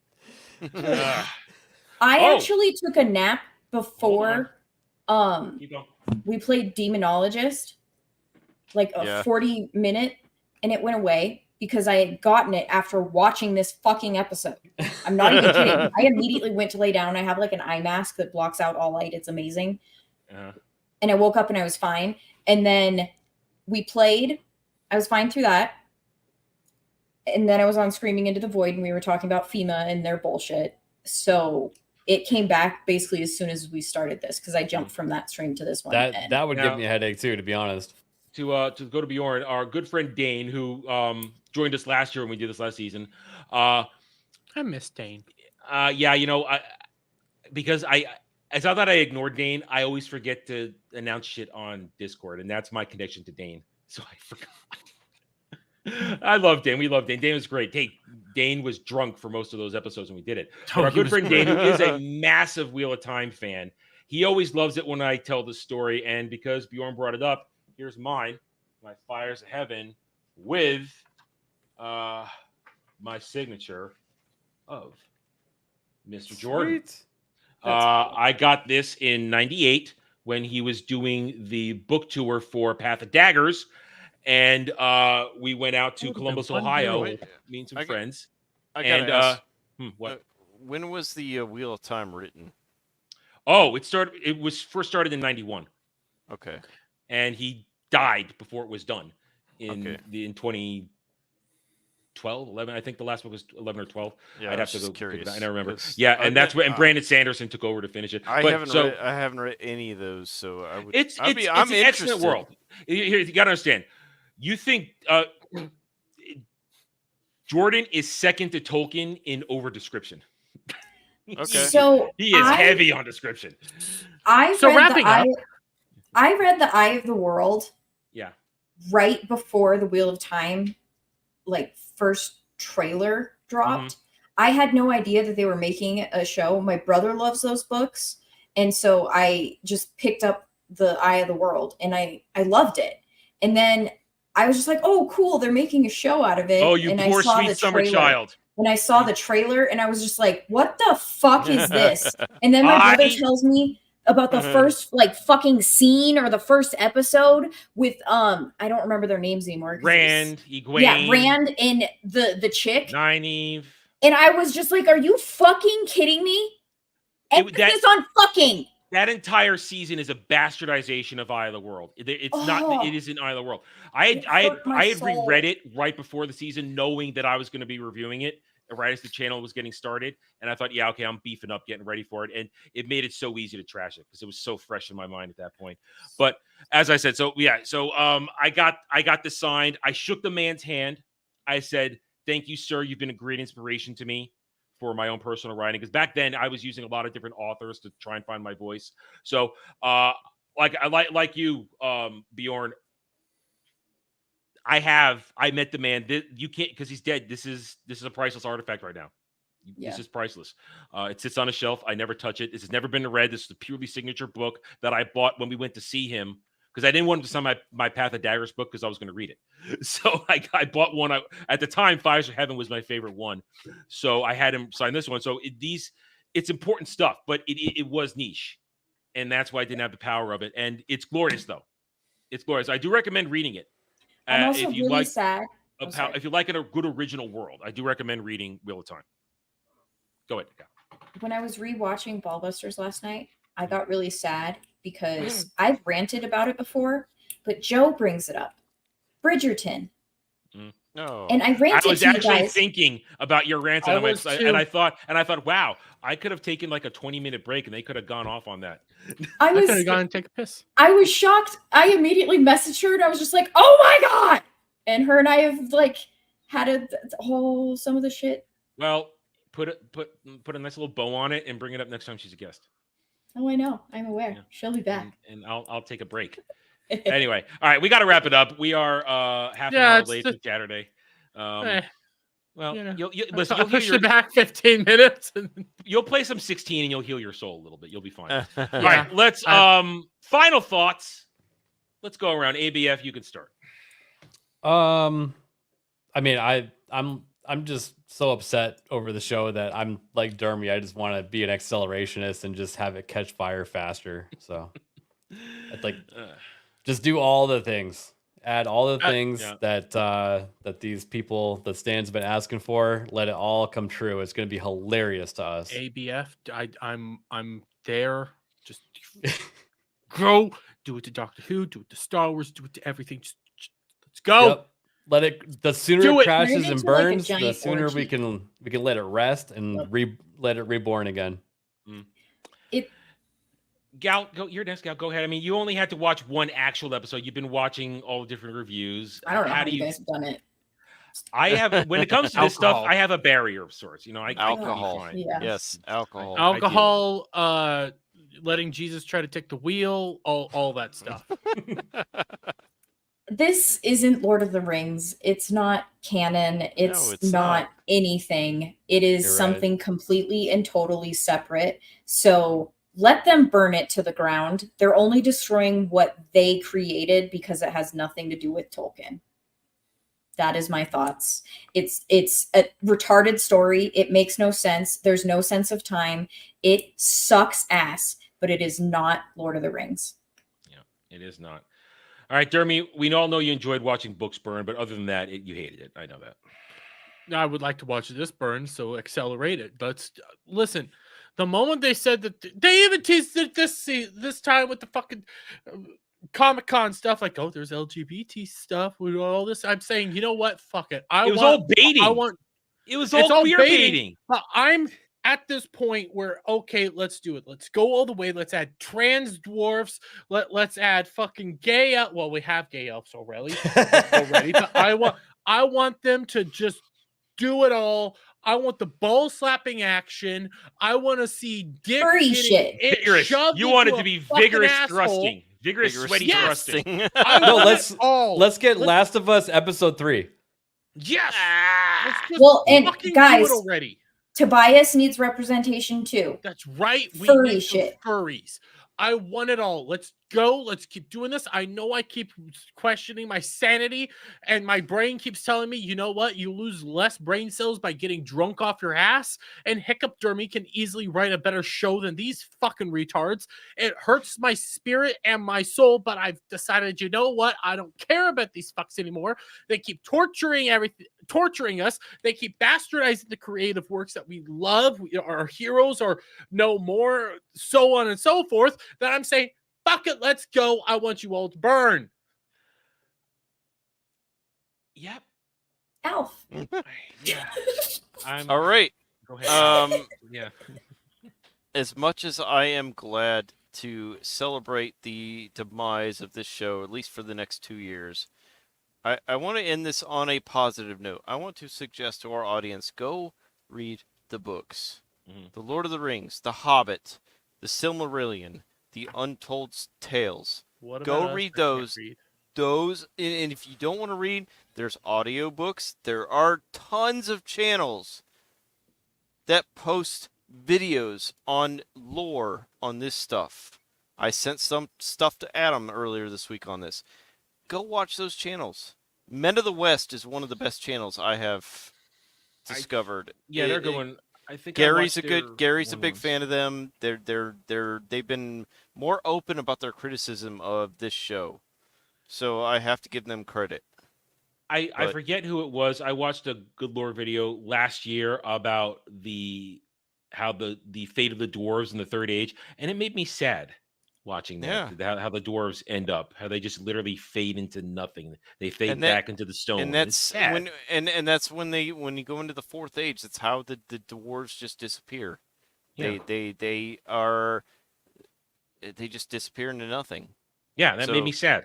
But yes, please. Except for Gimli. Gimli gets to go off to Valinor. Yes, Gimli goes to the Undying Lands. He's the only dwarf that ever got to.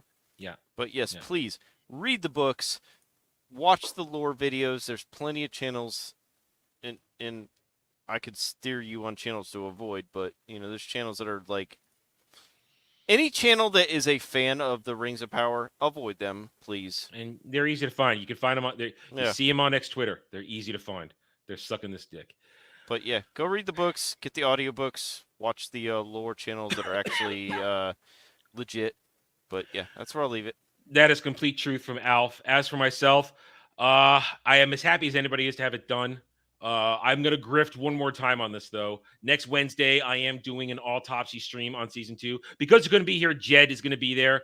I'm going to give him a chance to weigh in on stuff. And it's an open door. You never know who else will show up. So I'm going to grift one more time next Wednesday. Autopsy of Rings of Power Season 2. As for that, I want to thank everybody for joining us. The panel, thank you all for being here. It was a great idea to do this at double speed so we get through the episodes faster. It was a pleasure to host all this, to have everybody here. We had a lot of fun. Chat, I know you guys had a lot of fun. We were happy to entertain you, give you guys a good time, give you guys a laugh, more of a laugh, because this show is laughable. The whole goddamn thing is laughable. It's a joke, but we were glad to give you guys something fun to enjoy with it. And we hope to come back in 2 years and do it again. Hopefully then we'll be burying it at that point. It'll be so bad, we will bury it, and then we'll put Dermy on top of it so nothing can dig its way out. Either way, thank you one and all. We hit those like buttons. Links are in the description below. We'll see you guys around. We're not done. There's plenty of other shit to be angry about and be annoyed about and make fun of. And we're going to do it because guess what? We're fans. We're passionate. We have a love for these things that these horrible, horrible people have tried to destroy, and we will defend them. Not because we're angry chuds, but because we are the fans, we are the passionate ones, and we are the lifeblood of everything. So thank you again for joining us. We'll see you guys next time. Take it easy.